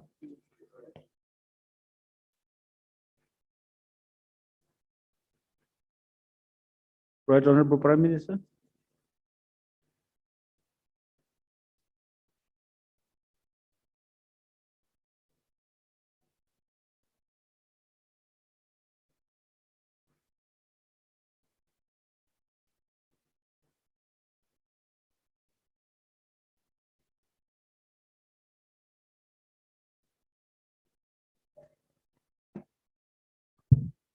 Right Honorable Speaker and honorable colleagues, allow me to give a statement to this August House for the business of the succeeding week. Rule 28 of our rules of procedure requires the leader of government business to make a statement in the House regarding government business of the succeeding week. I'm therefore submitting the following business for the succeeding week, 14th to 16th September 2021. A statement on the update of COVID-19 vaccination in the country, and a statement on the update on the construction of Kabale Airport and the expansion of Entebbe Airport. That Honorable Speaker, I beg to submit. Thank you very much. Next item. Item 5, Prime Minister's time. Right Honorable. Right Honorable Speaker and honorable members, Honorable Kahunde Helen, Member of Parliament for Kiriandongo, asked a question. First of all, she gave a preamble that the traditional secondary schools in the Bunyoro sub-region are in a very dilapidated state. They include Kabalega, Duhaga, Ikoba, Satito, Winyi, Kibanda, St. Edwards, Naigana, among others. The question was, what plans does government have to get them fully rehabilitated, since most of them have colonial structures that don't meet the current education standards? My response is that the Ministry of Education and Sports is aware about the challenges related to the dilapidation of the infrastructure in traditional schools across the country, not only Bunyoro, but across the country. Given the high cost associated with the comprehensive rehabilitation of structures in traditional schools, the Ministry of Education and Sports has prepared a project for consideration by the Ministry of Finance, Planning and Economic Development. The project will address the challenges faced by traditional schools in a holistic manner: infrastructure, leadership, and governance. Colleagues, in the meantime, there are ongoing interventions by Ministry of Education and Sports to rehabilitate traditional secondary schools within the resource envelope available. Financial year 2021-2022, 13 schools are set to receive support for civil works, and 2 of these schools are from Bunyoro sub-region. They include Kabarega Senior Secondary School and St. Edward's Bukumi Senior Secondary School. The other beneficiary schools include St. Henry's Kitovu, Lango College, Bukedi College, Kachonga, Nabisunsa Girls, Nabumali High School, Vara Senior Secondary School in Arua District, Makerere College, Chigeze High School, Busoga College Mwiri, King's College Budo, and Intale School. Ministry of Education and Sports will continue intervening in the traditional schools in a phased manner based on the resource availability as we await approval of the proposals project from the Ministry of Finance, Planning and Economic Development, and of course, Cabinet. Chibanda, Kabarega, Duhaga, and the others in other regions will be prioritized in next phase. The Honorable Tibandeke Charles, Member of Parliament, Bale County, Bale Kayunga Road, he says Bale Kayunga Road is a 89-kilometer from Galilaya, Kaongo, Kayunga town. It is the only main feeder highway road to Kayunga town and the district. If worked on and connected with a ferry on Lake Choga, acts as the only shortcut and the way to connect northern Uganda to central through Lake Choga. Thus, Apache, Amrata, Lira, and other regions like Teso, Masina, Kasongola, among others. Bale Kayunga Road has ever been promised by His Excellency the President of Uganda,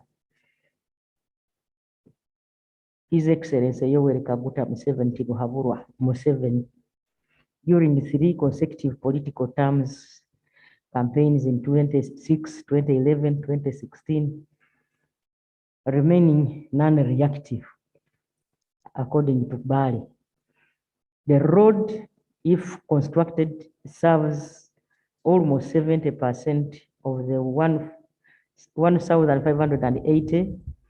I think he means I think taxpayers, all kilometers that Kayunga district is selected, hence 1,110 square kilometers Bale constituency, which bears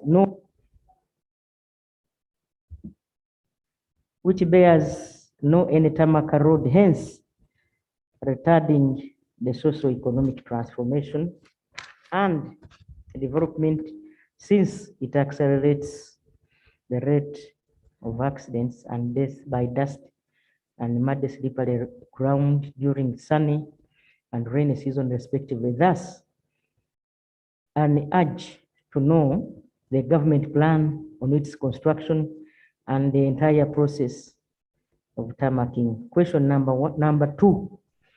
What is the stand of government in construction and tarmacking of Bale Kayunga Highway Road? Honorable colleagues, my response is as follows.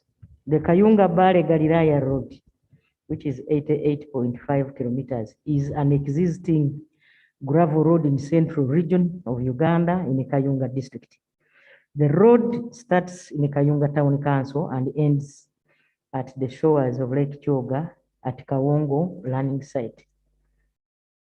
Colleagues, I'm going to go there tomorrow. I'm going to Kayunga tomorrow, and my brother knows. The road is part of the national road network which is managed and maintained by Ministry of Works and Transport through the Uganda Road Authority, which is called in UNURA. Honorable members, this road is one of the national roads selected for upgrading to paved standard by Uganda government as part of the 3rd National Development Plan. The upgrading of the road to paved standard is expected to improve road transport in the Kayunga district. Right, Honorable Speaker and honorable colleagues, NRM government appreciates the importance of the road to the socio-economic development of Kayunga district. It is expected that upgrading the road will increase the volume of trade in the district, improve the connection to the shores of Lake Kyoga, and improve the population's access to social services. Honorable members, the feasibility study and detailed engineering design for upgrading the road was completed in 2015. The road upgrading project was then included in the roads that were selected for upgrade in the National Development Plan 3 period running from 2021 to 2025. The road upgrading project will be undertaken in line with the National Development Plan 3. That Honorable Speaker, I would like to assure you and all honorable colleagues that the government of Uganda has prioritized the upgrading of the Kayunga Bale Galilaya Road as a part of the National Development Plan 3. The Ministry of Works and Transport through Uganda National Roads Authority will ensure that the road project is undertaken as planned in the 3rd National Development Plan period. Again, Honorable Tebandeke, Member of Parliament for Bale, asked a question as follows. How is the government planning to harmonize the sugarcane growing projects across the country, which looks negative in terms of economic benefit analysis to the respective areas of sugarcane growing, that is Eastern, that is Usoga, Mayuge, Kaliro, Kakira, and Kaliro, and Central, that is Bale Kayunga, among others. The project is anticipated as a poverty casual local point and slavery pool of employment sources. I pray that the government regulates one, on-employment job description by investment companies for just and fair pay of casual staff, that is shamba boys, cooks, askaris, to mention but a few, who earn an average of 3,000 shillings per day.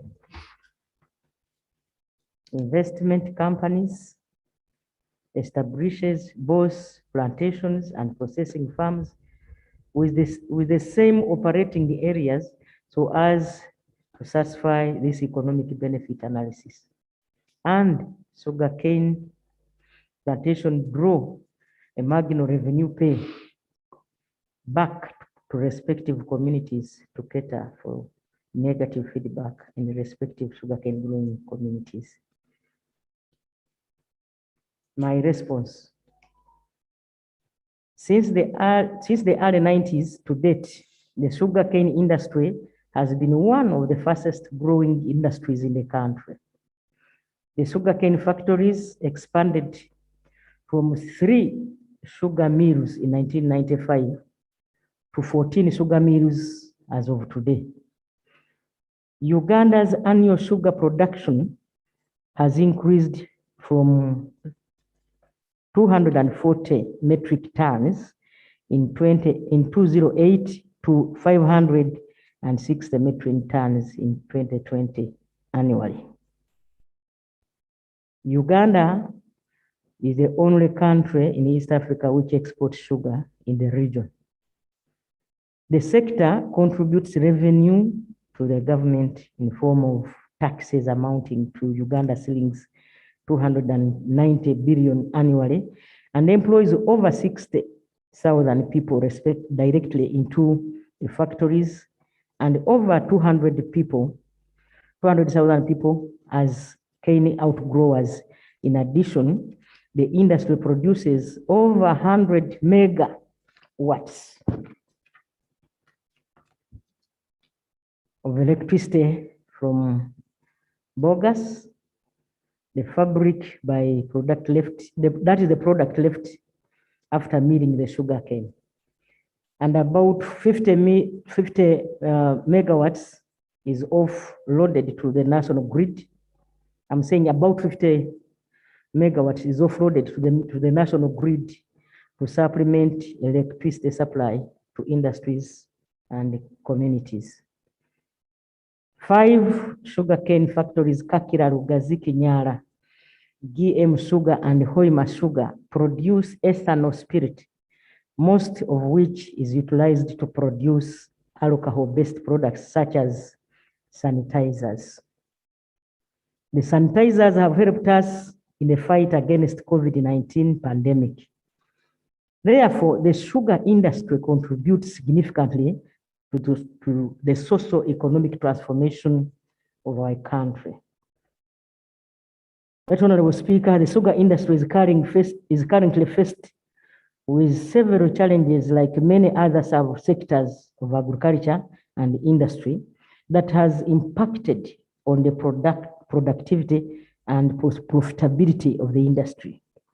These include low demand of sugar and limited access to markets during the COVID-19 period. And the other one is underutilization of installed sugar milling capacities. The other one is climate change impacts affecting crop yields, disease, and pest outbreaks. Honorable members, planned interventions by government to enhance the sustainability and the competitiveness of the sugar industry include the Sugar Act of 2020 was assented to by the President in April 2020.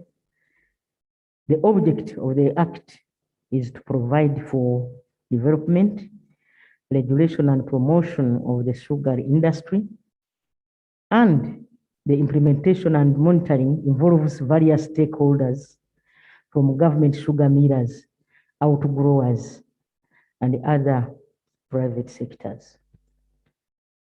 I have directed the minister responsible for trade and cooperatives to put in place regulations and appropriate structures to spearhead implementation of the Sugar Act.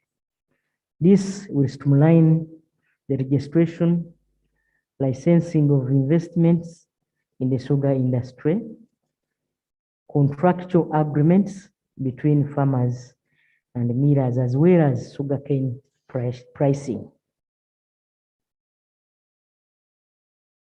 Support towards import substitution and export promotion.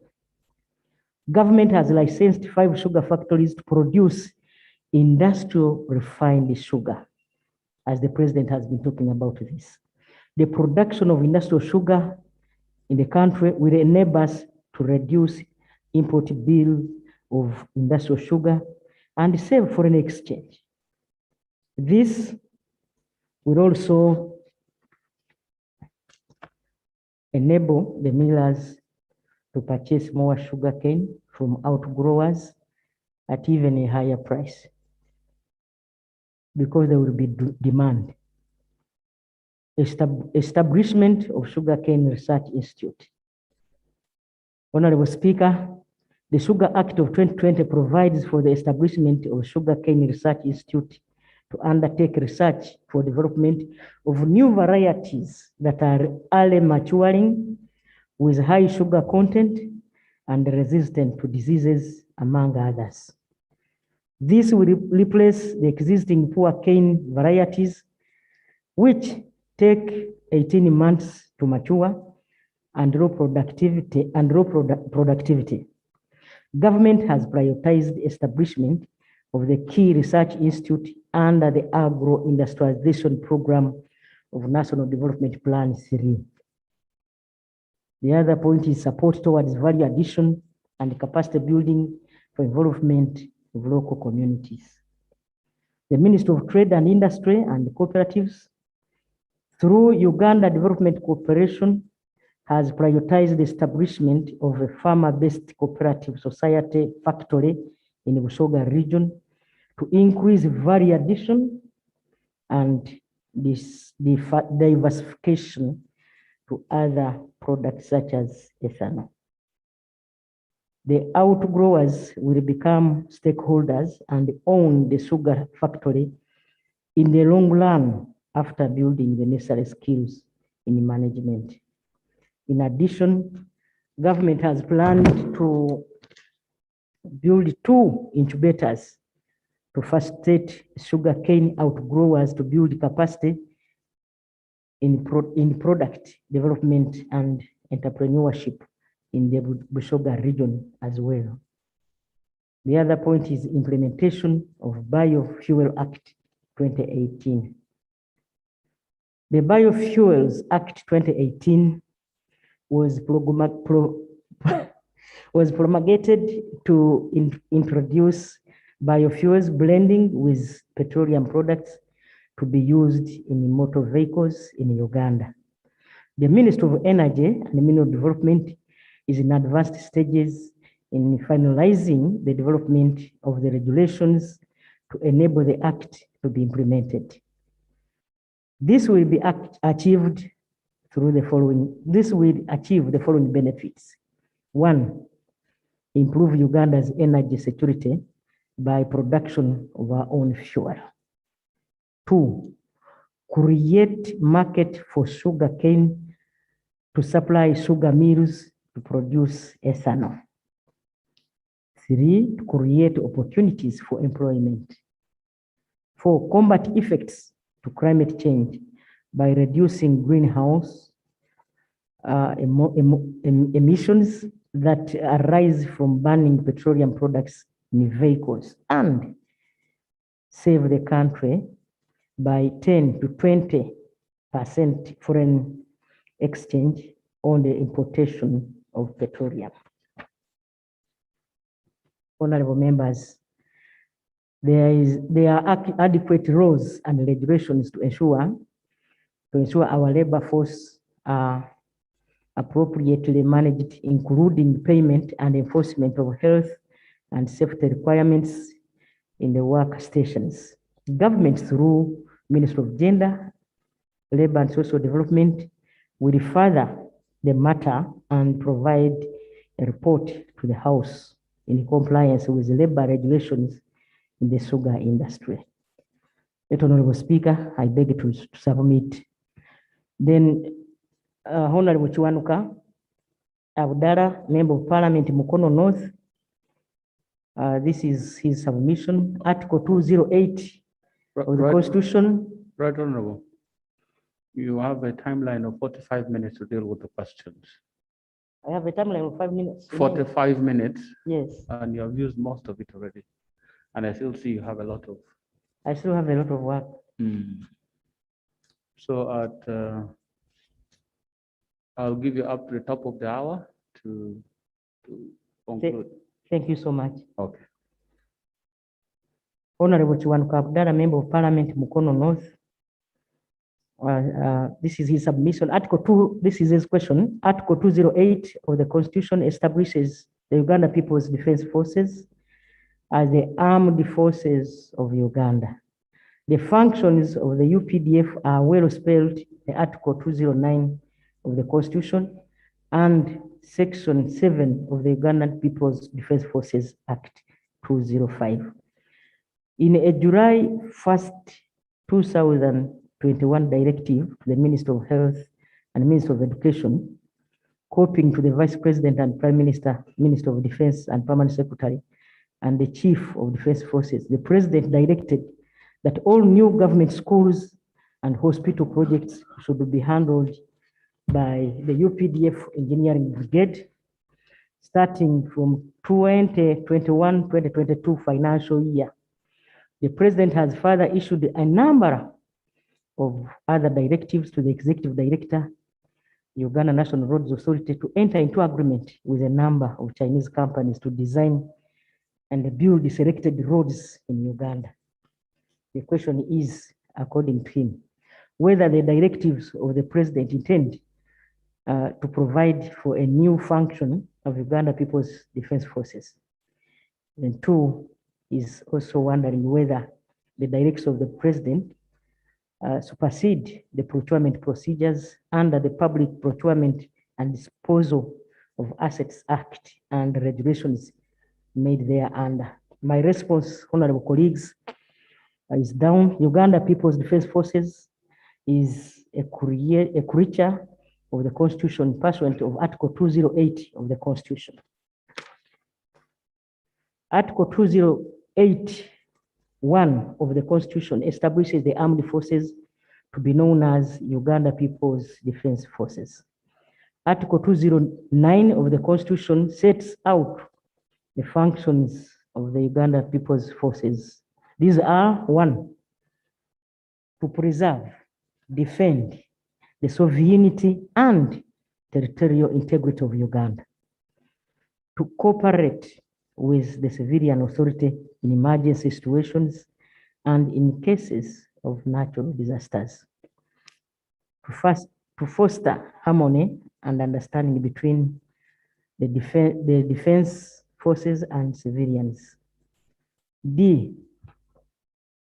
to engage in productive, I broadened D, to engage in productive activities for development of Uganda. Similarly, Section 7 of the Ugandan People's Defense Forces Act 2005, as amended in parametria with the provisions of Article 209 of the Constitution that sets out the functions of Uganda People's Defense Forces. In responding to the first question, it can be understood from the provisions of Article 209D of the Constitution and Section 7D of the Uganda People's Defense Act 205 that the President's directive to the Ministries of Health and Education to use Army Construction Brigade to undertake construction projects is consistent with the functions of Uganda People's Defense Forces, as law permits the defense forces to engage in productive activities for the development of the country. It was observed by HE, the President, in his letter dated 1st July 2021, the Army Construction Brigade has built capacity and has been implementing many projects ranging from simple to high level and advanced construction projects at a lower cost. Therefore, in light of the above provisions of the law, it cannot be said that HE, the President, is providing a new function to the Uganda People's Defense Forces. Whether the directives of HE, the President, supersedes the procurement procedures under the Public Procurement and Disposal of Assets Act and the regulations. Right, Honorable Speaker, directive pertaining the Construction Brigade to undertake construction works under the Ministries of Health and Education, pursuant of Article 99(1) of the Ugandan Constitution, the executive authority of Uganda is vested in the President and is exercised in accordance with the Constitution and the laws of Uganda. According to this article, the President has the mandate to issue directives within the confines of the Constitution and the laws of Uganda. Article 79(1) of the Constitution bestows upon Parliament the powers to make laws on any matter for peace, for the peace, order, development, and good governance of Uganda. In exercise of the above function, Parliament enacted Public Procurement and Disposable Assets Act 2003, PPDA Act. The preamble to the PPDA Act sets out its objective as formulation of policies and regulatory practices in respect to public procurement. Section 2(1)(a) I of the PPDA Act provides that the Act applies to all public procurement activities that apply to finances originating from the Consolidated Fund. The term procurement is defined under Section 3 of the PPDA Act to mean acquisition by purchase, rental, lease, hire purchase, license, tenancy, franchise, or any other contractual means of any type of works, services, or supplies, or any combination. Furthermore, under Section 3 of the PPDA Act, a procuring and disposing entity is described to include a ministry, department of government, district council, a municipal council, a body corporate established under an act of parliament, a company registered under the Companies Act, in which government controls more than 50% of the issued share capital of the company. Consequently, the schools and health centers or health facilities operated by government are procuring and disposing entities whose construction projects are funded by monies from the Consolidated Fund, and as such are mandated to procure the construction works following the procedures laid out in the PPDA Act. Section 95A of the PPDA Act provides that a procuring entity can undertake works using the personnel and equipment of another procuring entity. It states as follows. 95A forces 95A force on account mechanism. A procurement 1A, a procuring and disposing entity may, in accordance with regulations made under this act, undertake works using the force on account mechanism. 2, in this section, force on account mechanism means undertaking the works of a procuring and disposing entity using the personnel and equipment of the procuring and disposing entity or another procuring and disposing entity. With the above mechanism, procuring and disposing entities in the health and education sector to which the presidential directive applies can directly engage the Ministry of Defense and Veteran Affairs, under which the Army Construction Brigade falls under the force on account mechanism as envisaged under Section 95(2) of the PPDA Act, which allows a procuring and a disposing entity to undertake the works of a procuring and disposing entity using the personnel and equipment of another procuring and disposing entity. What is the rationale of force account? The rationale of force account is that government entities may have the capacity through equipment and personnel to undertake a construction works, supplies, and consultancies. Examples of government entities that have used the force account mechanism to undertake construction works include the Uganda Police Force, was engaged by Ministry of Internal Affairs to paint its premises on Jinja Road. 2, Kira Motors Corporation engaged NEC to undertake the construction of the assembling plant in Jinja. UNRA used their own personnel to undertake works for the road connecting to Chigo. NADS engaged the Ministry of Transport and Works in 2019 to use their newly acquired equipment to clear the land in Amuru for sugarcane planting. The following are some of the advantages. Of employing force account mechanism to execute construction projects. 1, this mechanism reduces on the length of procurement process involved in all procurement methods, which might also be detailed by administrative reviews. which might be betrayed and delayed by administrative reviews. This mechanism reduces the cost of works, supplies, and services, as it is cheaper in comparison to the market price. Thus, money from the consolidated fund is saved and can be applied to other activities. Also, there is an added advantage of non-accumulation of interest and late payments. Number 3, there is no need for performance and advance payment guarantees, as a procuring and disposing entity is dealing with another government entity. It is important to note that the above force on account mechanism does not apply to donor-funded projects in the health and education sector, where agreements with donors contain conditions that providers shall originate from the country of origin of donors. In such cases, the conditions imposed by donors override the force on account mechanism.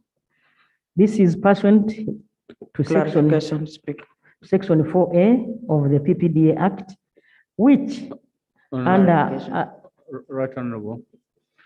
There's a point being raised, but Honorable, I have advised against accessing the microphone before permission is given.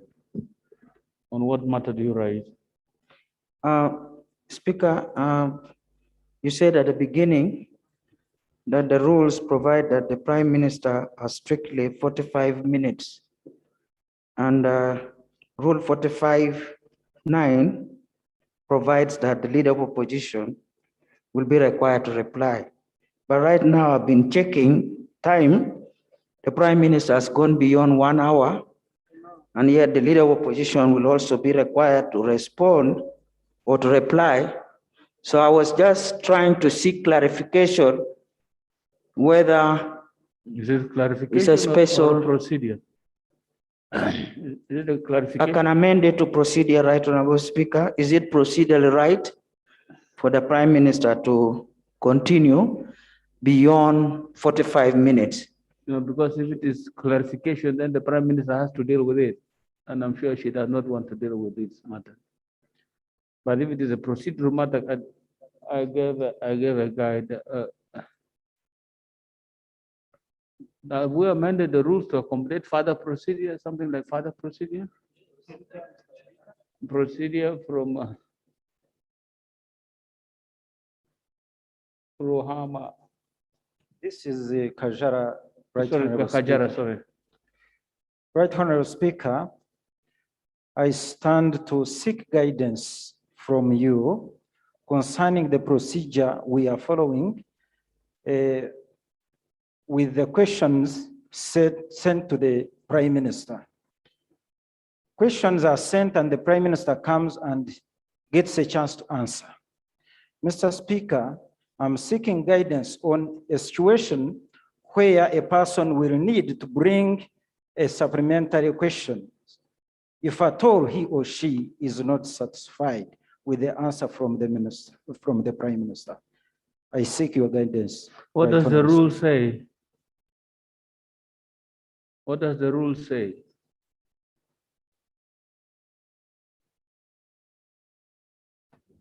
Just stick to the rules. The rules we do not permit supplementary questions to Prime Minister. And these rules we amended end of the last term of Parliament, which introduced these new procedures. Etiquette supplementary question to the Prime Minister. So the 45 minutes is the Prime Minister's time alone. And you must respect that. Yes. And she's the Prime Minister. So, but on the matter of the time, I think we have exceeded the time. But I was just going to allow you to deal with one question, complete one question. Right, Honorable Speaker. And then I come to the lead of opposition because the time is really gone. Just finish that question you are dealing with, Right Honorable. Then you leave the next one, number 5, for next phase. Let me go to another question, since members have the answers on the answer. Can I finish the question? Right, No, the time is now out already. Okay. I Right, Honorable just- Speaker, I want also to remind you that I started that at 4:20 because there are some other engagements that you put No, in. you're making an appeal. Yes. Let me take a procedural. Okay, let me go to another. Procedure there. Thank you very much, Right Honorable Speaker. Right Honorable Speaker, thank you for your guidance that we should leave the Prime Minister alone. But Right Honorable Speaker, whereas the rules do not provide, whereas the rules provide that the member who asked the question, the Prime Minister shares with that person. Right Honorable Speaker, some of these questions cut across the country. Are we proceeding well if it is only the member that asked the question? And for us here, we are just here, we can't even follow. Matters are not uploaded on the iPad. Just for example, the responses, they are there. Oh, thank you, thank you. I'm sorry. Mr. Speaker, thank you very no, much. really honorable.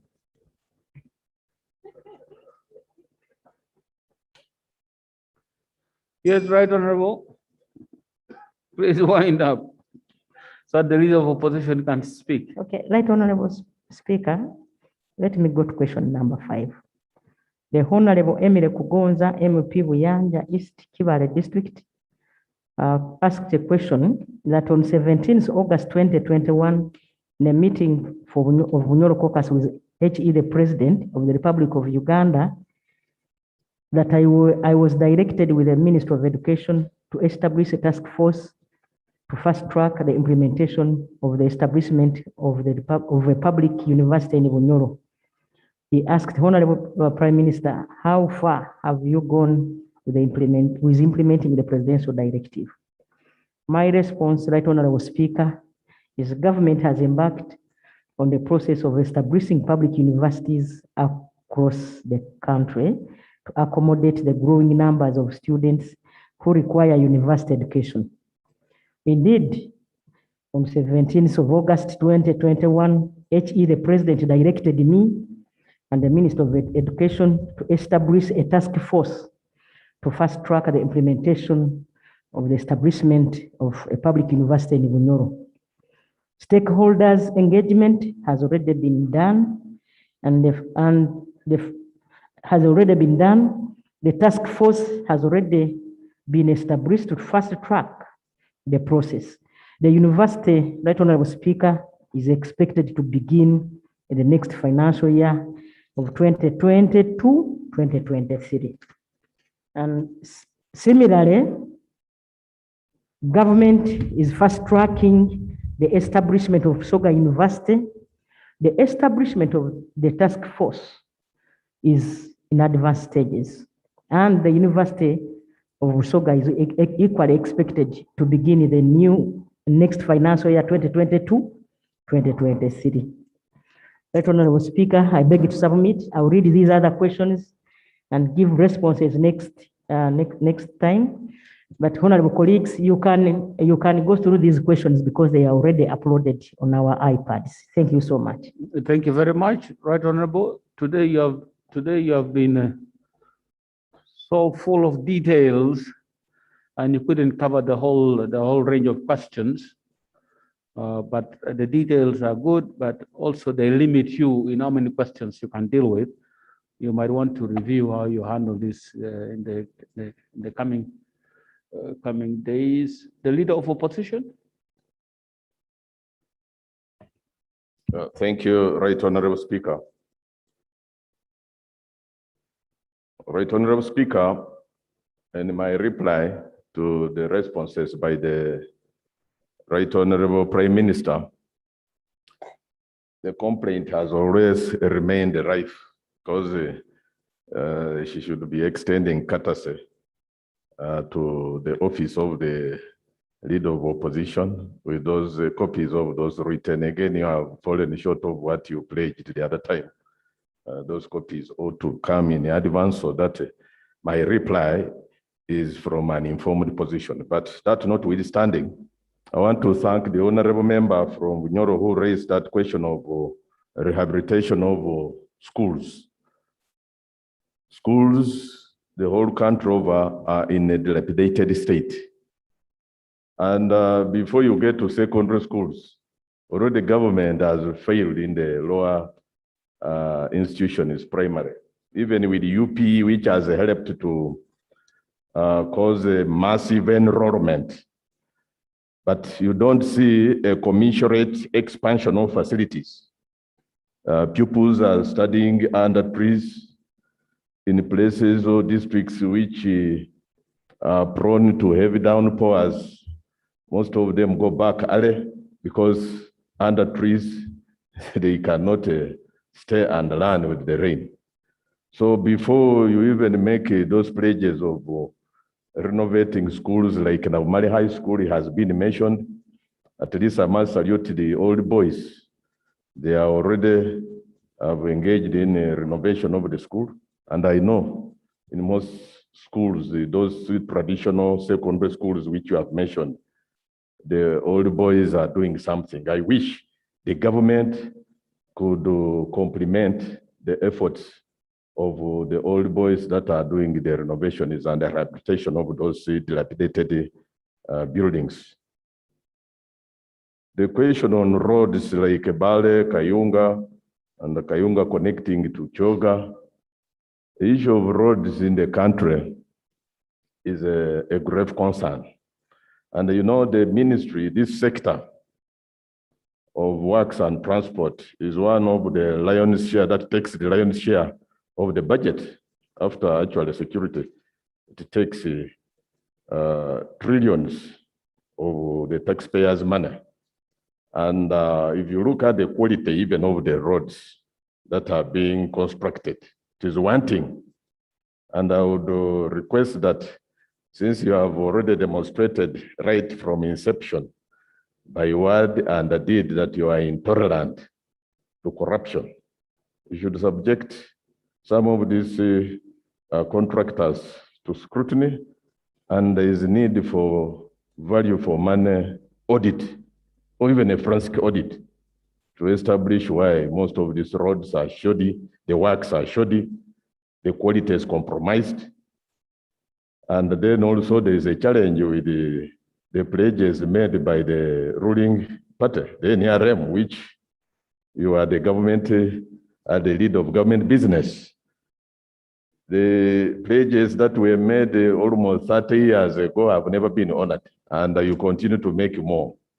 What guarantees are you putting actually to give optimism to the recipients of these services? The question that was raised by the Honorable Tebandeke on sugar, you have not dispensed it justice. He raised a question about the plight of the outgrowers. And you see sugarcane growing communities in the whole country. It's not only limited to Soga or central region here, even western, even northern. They are actually almost slaves in their own country because of exploitation by the sugar milling companies. There is need for urgent intervention of government to engage the farmers into a conversation. You listen to their plight. In fact, you took ages explaining the act, which act ought to be reviewed. That act has issues. And it is the one responsible for actually causing these challenges of discontent within the farmers. So that act which you were glorifying and addressing in all manner of good ropes is the one that is infringing on the rights of the farmers and ought to be reviewed. Honorable Chiwanuka Abdallah had a very important question, and the details and the verbosity in your response confused him even, because his question is about the president's directive, which almost constitutes him into a PPDA. And that act, and by the way, the issue of concern to wananchi is why UPDF is dominating in a number of projects. You will find them in operational resource creation, they are the ones in charge. Even in the natural resources, you will find them in the mines, you will find them on water bodies, in the forests, in gold, in URA, where there is monetary gain, where there is any monetary gain engagement, they are there. Now, even in the contractual or in the contractual activities, they are the ones being directed to take over. And this is going to raise the level of discontent in the marketplace. Already, there is a universal outcry from those who have been in these constructions. And indeed, as a leader of government business, you must bite the bullet and advise the head of state that it would be illegal and a complete total contravention of the law for him to make such a directive that would make him look like he is constituting himself into the act. Lastly, about the university. And by the way, you were hiding, your response was hiding behind the technicality of force on account. So what? Even if it is about force on account mechanism, it doesn't give the president the audacity to direct that a certain section of our institution, like that of the army, should take over contracts in infrastructure development. The last one about the establishment of Busoga University. All of us, especially those colleagues on our side of the political divide, are never opposed to establishment of universities.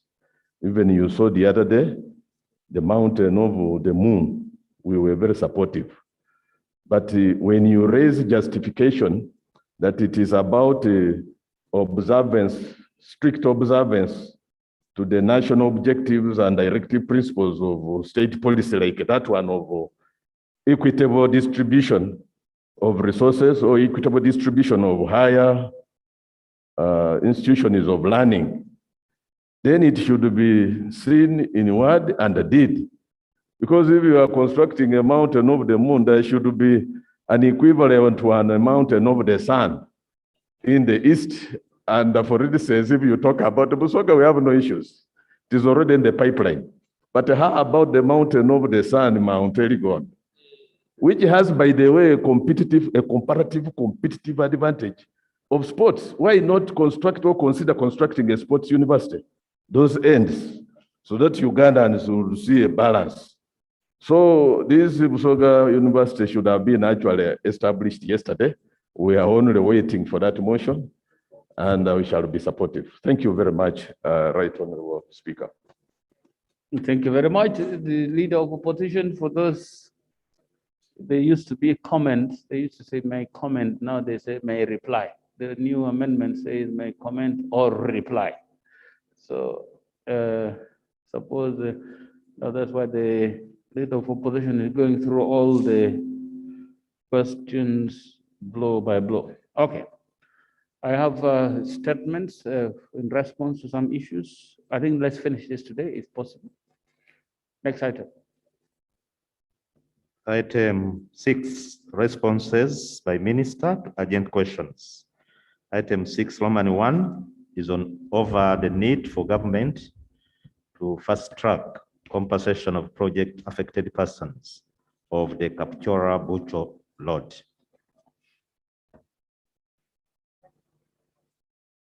This is works. I hope you don't have very long statements on this. Yes, Minister of Works, please proceed with this question. Thank you very much. Right Honourable Speaker. Right Honourable Speaker, and honourable members of Parliament, I stand here to respond to the matter of concern raised by Honourable Chilengati Alinga Solomon, MP Toi County, regarding the need of government of Uganda to fast track compensation of projects, compensation of projects, affected persons of Kapchora Buko Road project. The upgrading of Kapchorwa Swam Road at 73 kilometers and the High Altitude Training Center's access road, that's 12 kilometers, is a project financed by the African Development Bank. The procurement of works for the road was led by whistleblower complaints and other technicalities. The civil works contracts was assigned on 7th May 2018, and the physical works commenced on 1st October 2018. The completion dates was originally 1st October 2021. This has since been revised 15th Feb 2022 through an extension of time due to bad weather and other factors. As at the end of June 2021, physical project progress was at 43.13%. The total approved value for settlement was 58,371,887,594 Ugandan shillings, cater for the 4,540 project affected persons. Out of these, 3,405 PAPs have since been paid, a total of 37,138,535,405 Ugandan shillings. This constitutes 70% of paid PAPs. The land required is 365.85 acres, and so far acquired land is 340.44 acres. The percentage of land paid for stands at 93.05%, which means we are progressing on well. Right Honourable Speaker and honourable members, payment of the PAPs is ongoing and is being fast-tracked. However, owing to the severe cuts in the approved budget by Minister of Finance, the remaining payment is likely to be delayed. My ministry remains committed to pay all PAPs whose land has been reserved for the road project. I beg to submit, Right Honourable Speaker. Thank you.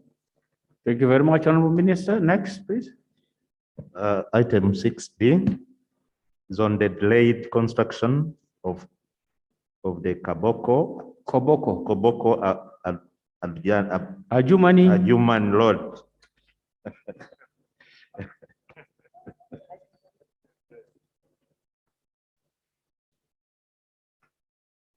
Thank you very much, Right Honourable Speaker and honourable members of Parliament. At the 13th sitting of the first session of the 11th Parliament of Uganda held on Wednesday, 1st August 2021, the Honourable Ezama Siraj Brahan MP, Alinga County, raised the concern over the delayed construction of Koboka Adjumani Road. Right Honourable Speaker, I beg to make a response to the concern as follows. The Koboka Adjumani Road is a long stretch whose project implementation has been phased into three, namely the upgrading of Atiak Ralopi Road, then upgrading of Ralopi Moyo Afoji Road, together with construction of Ralopi Bridge and upgrading of the Koboko Yumbe Moyo Road. I wish to report the following progress. Upgrading of Atiak Ralopi Road, that's 66 kilometers. The project is under implementation with the financing from the European Union. The civil works contract was signed on 13th January 2020, and construction works Contract commenced on 1st June 2020. The contractor is continuing with the mobilization of personnel and equipment, finalizing the camp establishment and maintaining the existing road that is from 30 kilometers to 66. The physical works on the section from 30 kilometers to 0 started on 1st September 2020, and physical progress stands at 25%. Challenge faced by the project: mobilization of personnel and equipment due to interborder restrictions arising due out of COVID pandemic. Abnormal rainfall during April 2021 affected the progress of earthworks, submerged section that is at 66 meters, limiting access to the MF ferry landing site. Land acquisition: the number of paid project affected persons stands at 730, which constitutes a percentage of 57.84%. Land captured is 288 acres. That is to say, the land captured in the system is the full information and without any issues to hamper project progress. Upgrading of Raropi Moyo Afuji, that is 37 kilometers, and construction of the Raropi Bridge. UNA is undertaking detailed engineering design with intention of upgrading of this section to complete the corridor up to the border with Southern Sudan. With financing from government of Uganda made available, implementation should commence in financial year 2022-2023. Upgrading of Koboko Yumbe Moyo Road, that is 105 kilometers. Detailed engineering design have been completed. The project was approved for financing through a grant by the World Bank as the humanitarian refugee area access road. The procurement for civil works is progressing with the contract award expected by January 2022, with no objection from the World Bank. Construction is expected to commence in 2022. Right Honorable Speaker, I beg to submit. Thank you. Thank you very much, Honorable Minister. Next, please. Item 6C, response on the alleged substandard works on Uganda National Authority roads by some contractors, particularly the Ngola Akedot Mukongoro Mbale Road. Honorable Minister, it's still you. Works. Thank you, Right Honorable Speaker. Right Honorable Speaker and honorable members of Parliament, I stand to respond to a matter of concern raised by Honorable Apollo Christine, Women MP Kumi District, on standard works on Uganda National Roads Authority roads by some contractors, particularly the Ngora Akedot Mukongoro Mbale Road. Brief on the matter: Kachumbala Kidongore Road. This section of the road is in good condition. Grading was completed and spot grading works are ongoing as I speak now. Kapi Ngora Akedot Mukorongo, maintenance intervention was carried out in Q4, that is April to June 2021, and is now in good condition. Mukongoro Kidongole, currently UNRA is undertaking routine maintenance of the road. On the whole, UNRA is not only maintaining roads in the area, but is also supervising works to ensure that the roads are sound and motorable. Right Honorable Speaker, I beg to submit. Thank you very much. Thank you very much. Next. Item 6D, response on the delayed fulfillment. Just hold on. I see Honorable Apollo. What is the issue, Honorable? Thank you very much. Member for Kumi District. The Honorable Minister had time to visit that road. Because I visited the road of recent, Right Honorable Speaker, that day when I raised that matter, There was also an issue of a road that is supposed to be constructed under the Local Economic Growth Support Project, that is the LEGS project. And I remember the focal point person by then even informed the district authorities that the national launch of the LEGS projects was going to be in Kumi along the Oloa, Kanyamutamu, Kamacha, Bukedia Road. Up to now, Right Honorable Speaker, nothing has been done. Mr. Speaker, the road connecting it to Ongino Hospital is impassable. If it is not a Land Cruiser, any other motor vehicle cannot carry a patient. But Honorable, you raise specific issues, and those specific issues have been responded to. Now you're bringing additional issues. It cannot be accommodated in this one. Honorable Speaker, the issue of the LEGS project, the CURES, it was together with this road, and the response has not been provided. So the minister didn't capture it? This is the problem with raising these matters under urgent matters. You end up with this kind of situation because it's not properly captured. You just spoke and left. But if you had a formal question, all the details would be there, like the Prime Minister responding to some of them.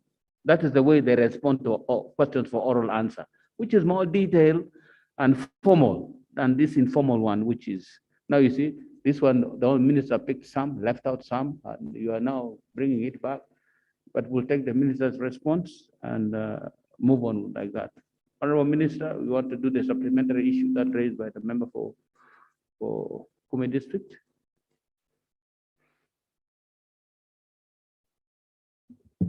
Thank you very much, Honorable Speaker.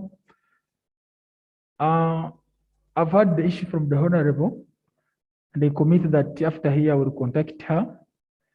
Then we sort out that project, did capture it. Then the other issue of visiting the road, the ministry, we have already taken a note, and the next week, I think around Saturday or Friday, one of my colleague ministers is going to visit these very roads. Thank you. Thank you very much. And as I keep saying, it's not so much the responses you come and give here, it's what you do in the field there. That is more important to us as representatives of the people. So when these matters are raised, it's better you go to the field rather than prepare a statement and come here. So that when the member comes, the member is happy, the people are happy, and life goes on normally. Next, please. Item 6D, on the delayed fulfillment of government's undertaking to provide road construction units to newly created districts. Honorable Minister, it still works.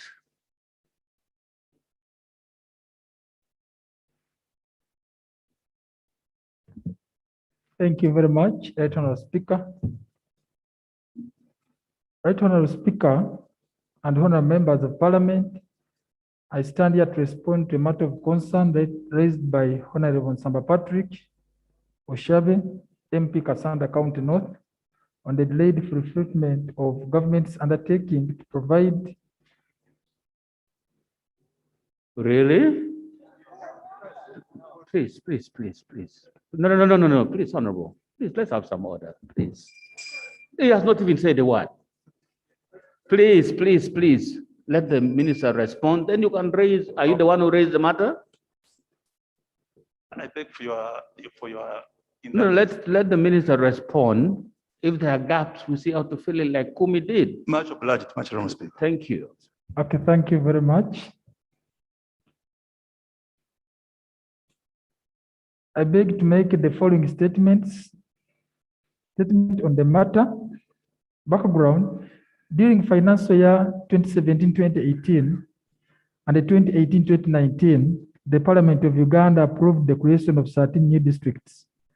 The new districts did not benefit from the previous consignment of road equipment that government procured from Japan, since they were non-existent at the time of procurement and distribution. The new districts with their corresponding parent districts and the dates of creation are indicated in the table below. You have it on the tab. I may not go through it for the interest of time. The new districts of Ruchiga and Terego were created during the financial year 2019-2020, and a total of 15 new districts without road equipment units During the financial year 2019-2020, Parliament of Uganda appropriated 58.9 billion for procurement of road construction and maintenance equipment for the 13 new districts to support their public works departments. Each new district was to receive a complete road unit comprising of one motor grader, one wheel loader, one vibro roller, and the 2 dump trucks, and the 1 water bowser. Status of the procurement. The procurement process of the road equipment for the 13 new districts with a total contract of 46 billion 846 million 328 1113 Uganda shillings was completed in March 2020, and the contracts were cleared by the Solicitor General on 3rd April 2020. While the contracts were signed by the respective service providers, the permanent secretary paused signing the contracts pending a release of funds by the Ministry of Finance, Planning and Economic Development. However, funds for the project were not released by the Ministry of Finance, Planning and Economic Development due to the limited resource available, mainly caused by COVID-19 pandemic. Way forward, the requirement for additional road equipment for the new districts should be made through the provision of a supplementary budget, since the ministry does not have the funds in its current budget. The total requirement for the road equipment for the 15 new districts, that is including the new districts of Ruchiga and Terego, which are created towards the elections, is 55 billions. Right Honorable Speaker, I beg to submit. Thank you. Thank you very, very much. The Honorable Shabe, please. Thank you very much, Right Honorable Speaker. Right Honorable Speaker, I want to thank the Minister for responding according to the current status quo. Their hands are tied because the Ministry of Finance failed to release the money when it was budgeted for, and has not provided a window on how to respond to the problem. Right Honorable Speaker, we are suffering in the districts. I'm a chairperson of the Roads Committee in Kasanda, but every other time we have nothing to use. We have to go and borrow machines from the nearby districts, and many times they're also busy working on their roads. Right Honorable Speaker, the Minister of Finance is in this house. Can he respond to the proposal? Because the Minister of Works is proposing in his submission that in the next current supplemental expenditure, money should be provided for the road units for the new districts. Can the Minister for Finance make a commitment before this House, Right Honorable Speaker? Thank you.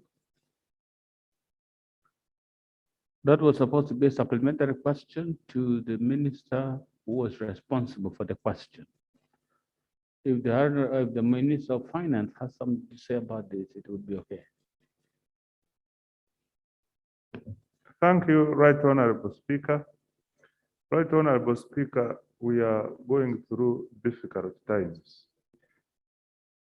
The COVID situation presented circumstances which are beyond our control. And as a result, we had to do drastic budget cuts in order to mitigate the effects of COVID. Mr. Speaker, we want to advise the affected districts in the meantime to use the available equipment in the mother districts as we wait for the economy to improve and we provide the funding. Thank you. Next. Item 6E, response on the deplorable state of the 41-kilometer Chiapa Kasenselo Road. Honorable Minister, Works.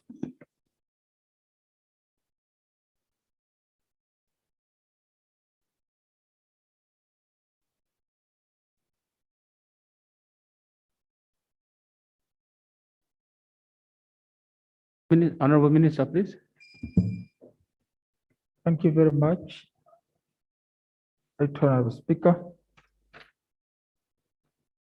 Right Honorable Speaker and honorable members of Parliament, at the 13th sitting of the first session of the 11th Parliament of Uganda, held on Wednesday, 4th August 2021, Honorable Rutaya Geoffrey, MP Kakuto County, raised a concern over the deplorable state of the 41-kilometer Kiapa-Kasensero Road. Right Honorable Speaker, I stand here to respond to that concern.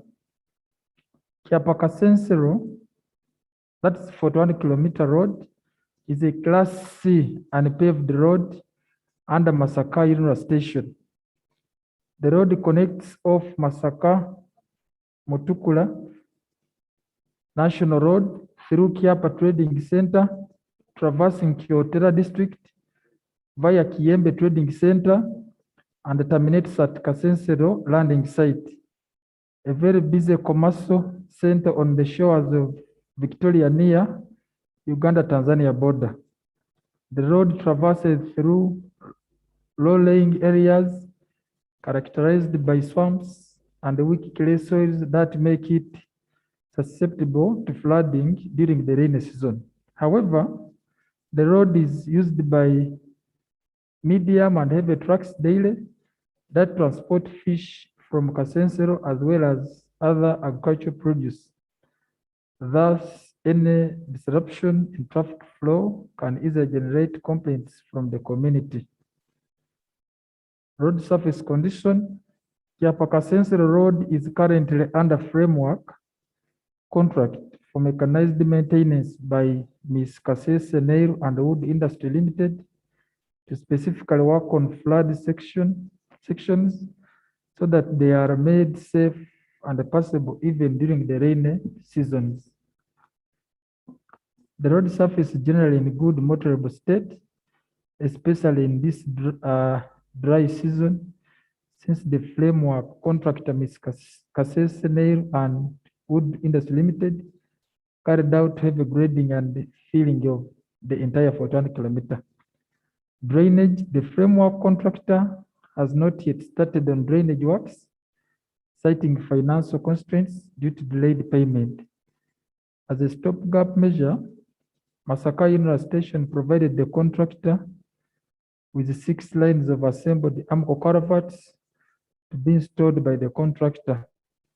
At the moment, the contractor has halted the execution of road works pending securing funds. Recommendations: the road is generally in good condition. There is need for payment of the framework contractor, Ms. Kasese Nail and Wood Industry Limited, so that he speeds up execution of the pending road works, namely drainage works, more swamp fill, and the gravel wiring course before the rain heavily starts to intensify.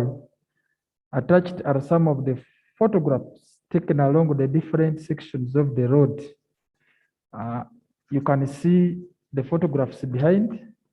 You can see on your iPads. Right Honorable Speaker, I beg to submit. Thank you. Thank you very much. Honorable Speaker, my name is Rutaya Geoffrey, and I'm You have a seeking for supplementary clarification. question? You have a supplementary question? The matter of Kiapa-Kasensero Road requires someone who has ever used it during the rainy season. In fact, the information I would like to give the Honorable Minister. Do you have a Works and Transport. supplementary question? Do you have something else to ask the minister arising from the statement? Yes, whatever UNRA is doing is not new. They have done it for years and years, but nothing changed. Whichever malam they put on that road is immediately going to be disrupted by the floods. So malam is just a painkiller on that road. For us, we are requesting for tarmac, not malam. because immediately it's going to be disrupted by the flood. That is my submission. Thank you so much. Honorable Ministers, your efforts are not working. Thank you very much, Right Honorable Speaker. I've heard from the honorable colleague, sometimes such advice, what is calling up in the ministries with write-ups and advise us. Because now the question you asked, it was the state, the road in which it is being worked upon as per now. So if you had the proposal of the tarmac and everything, you could have brought up the ministries rather than come here to the August House. We take time answering and do other things. And the government is willing to work on the road as you have proposed. But you have just heard from the Minister of Finance, there are districts which don't have even a good road like yours. They have crops, cannot sell them, and they are unable to get an equipment unit. They work on these roads very fast. We need to be patient, as the Minister of Finance has said. There's no permanent situation. Money will come, and these things will be worked on. Thank you very much. Thank you very much. Thank you, honorable members. Thank you very much. The next matter is not ready. Both the person who asked the question about Simwe, Enos, Kabula County, and the Minister of Agriculture agreed that will be better presented next week. And I have allowed them to do that. So that is not coming today. So the next item, which is the designation of members of the sectoral and standing committees, that matter will not be handling today. And we may never handle it unless I see that there are lots of issues that require that we should do this. But don't speak for now. Let's talk. Government chief, we want to respond. No, but we'll deal with it probably next week after discussing it with the honorable member for Casilo as an issue that he needs to raise now quickly on the current situation. The Right Honorable Prime Minister, is for you. Yes, thank you, Right Honorable Speaker, giving me time. Right Honorable Speaker, I just wanted the Prime Minister to help Ugandans. Since the time of the extension of the lockdown of the 28 days by His Excellency lapsed last week, Ugandans are wondering whether, under what circumstances now are we continuing the lockdown. I happened yesterday to find some Ugandans exchanging with the police on the roadblock. They say the 28 days have elapsed. So can we get the update whether we are extending the curfew or days by another 28 days, or it has elapsed? So what should Ugandans do? So Right Honorable Prime Minister, I think the Ugandans needs to be updated because the 28 days elapsed. So what is the way forward? I know cases are increasing in other places like in Teso sub-region. So the country's people need to know what next. When is the president addressing people again to give them update and whether to know whether the lockdown is going to be extended or not? Thank you, Right Honorable Speaker. Right Honorable Prime Minister.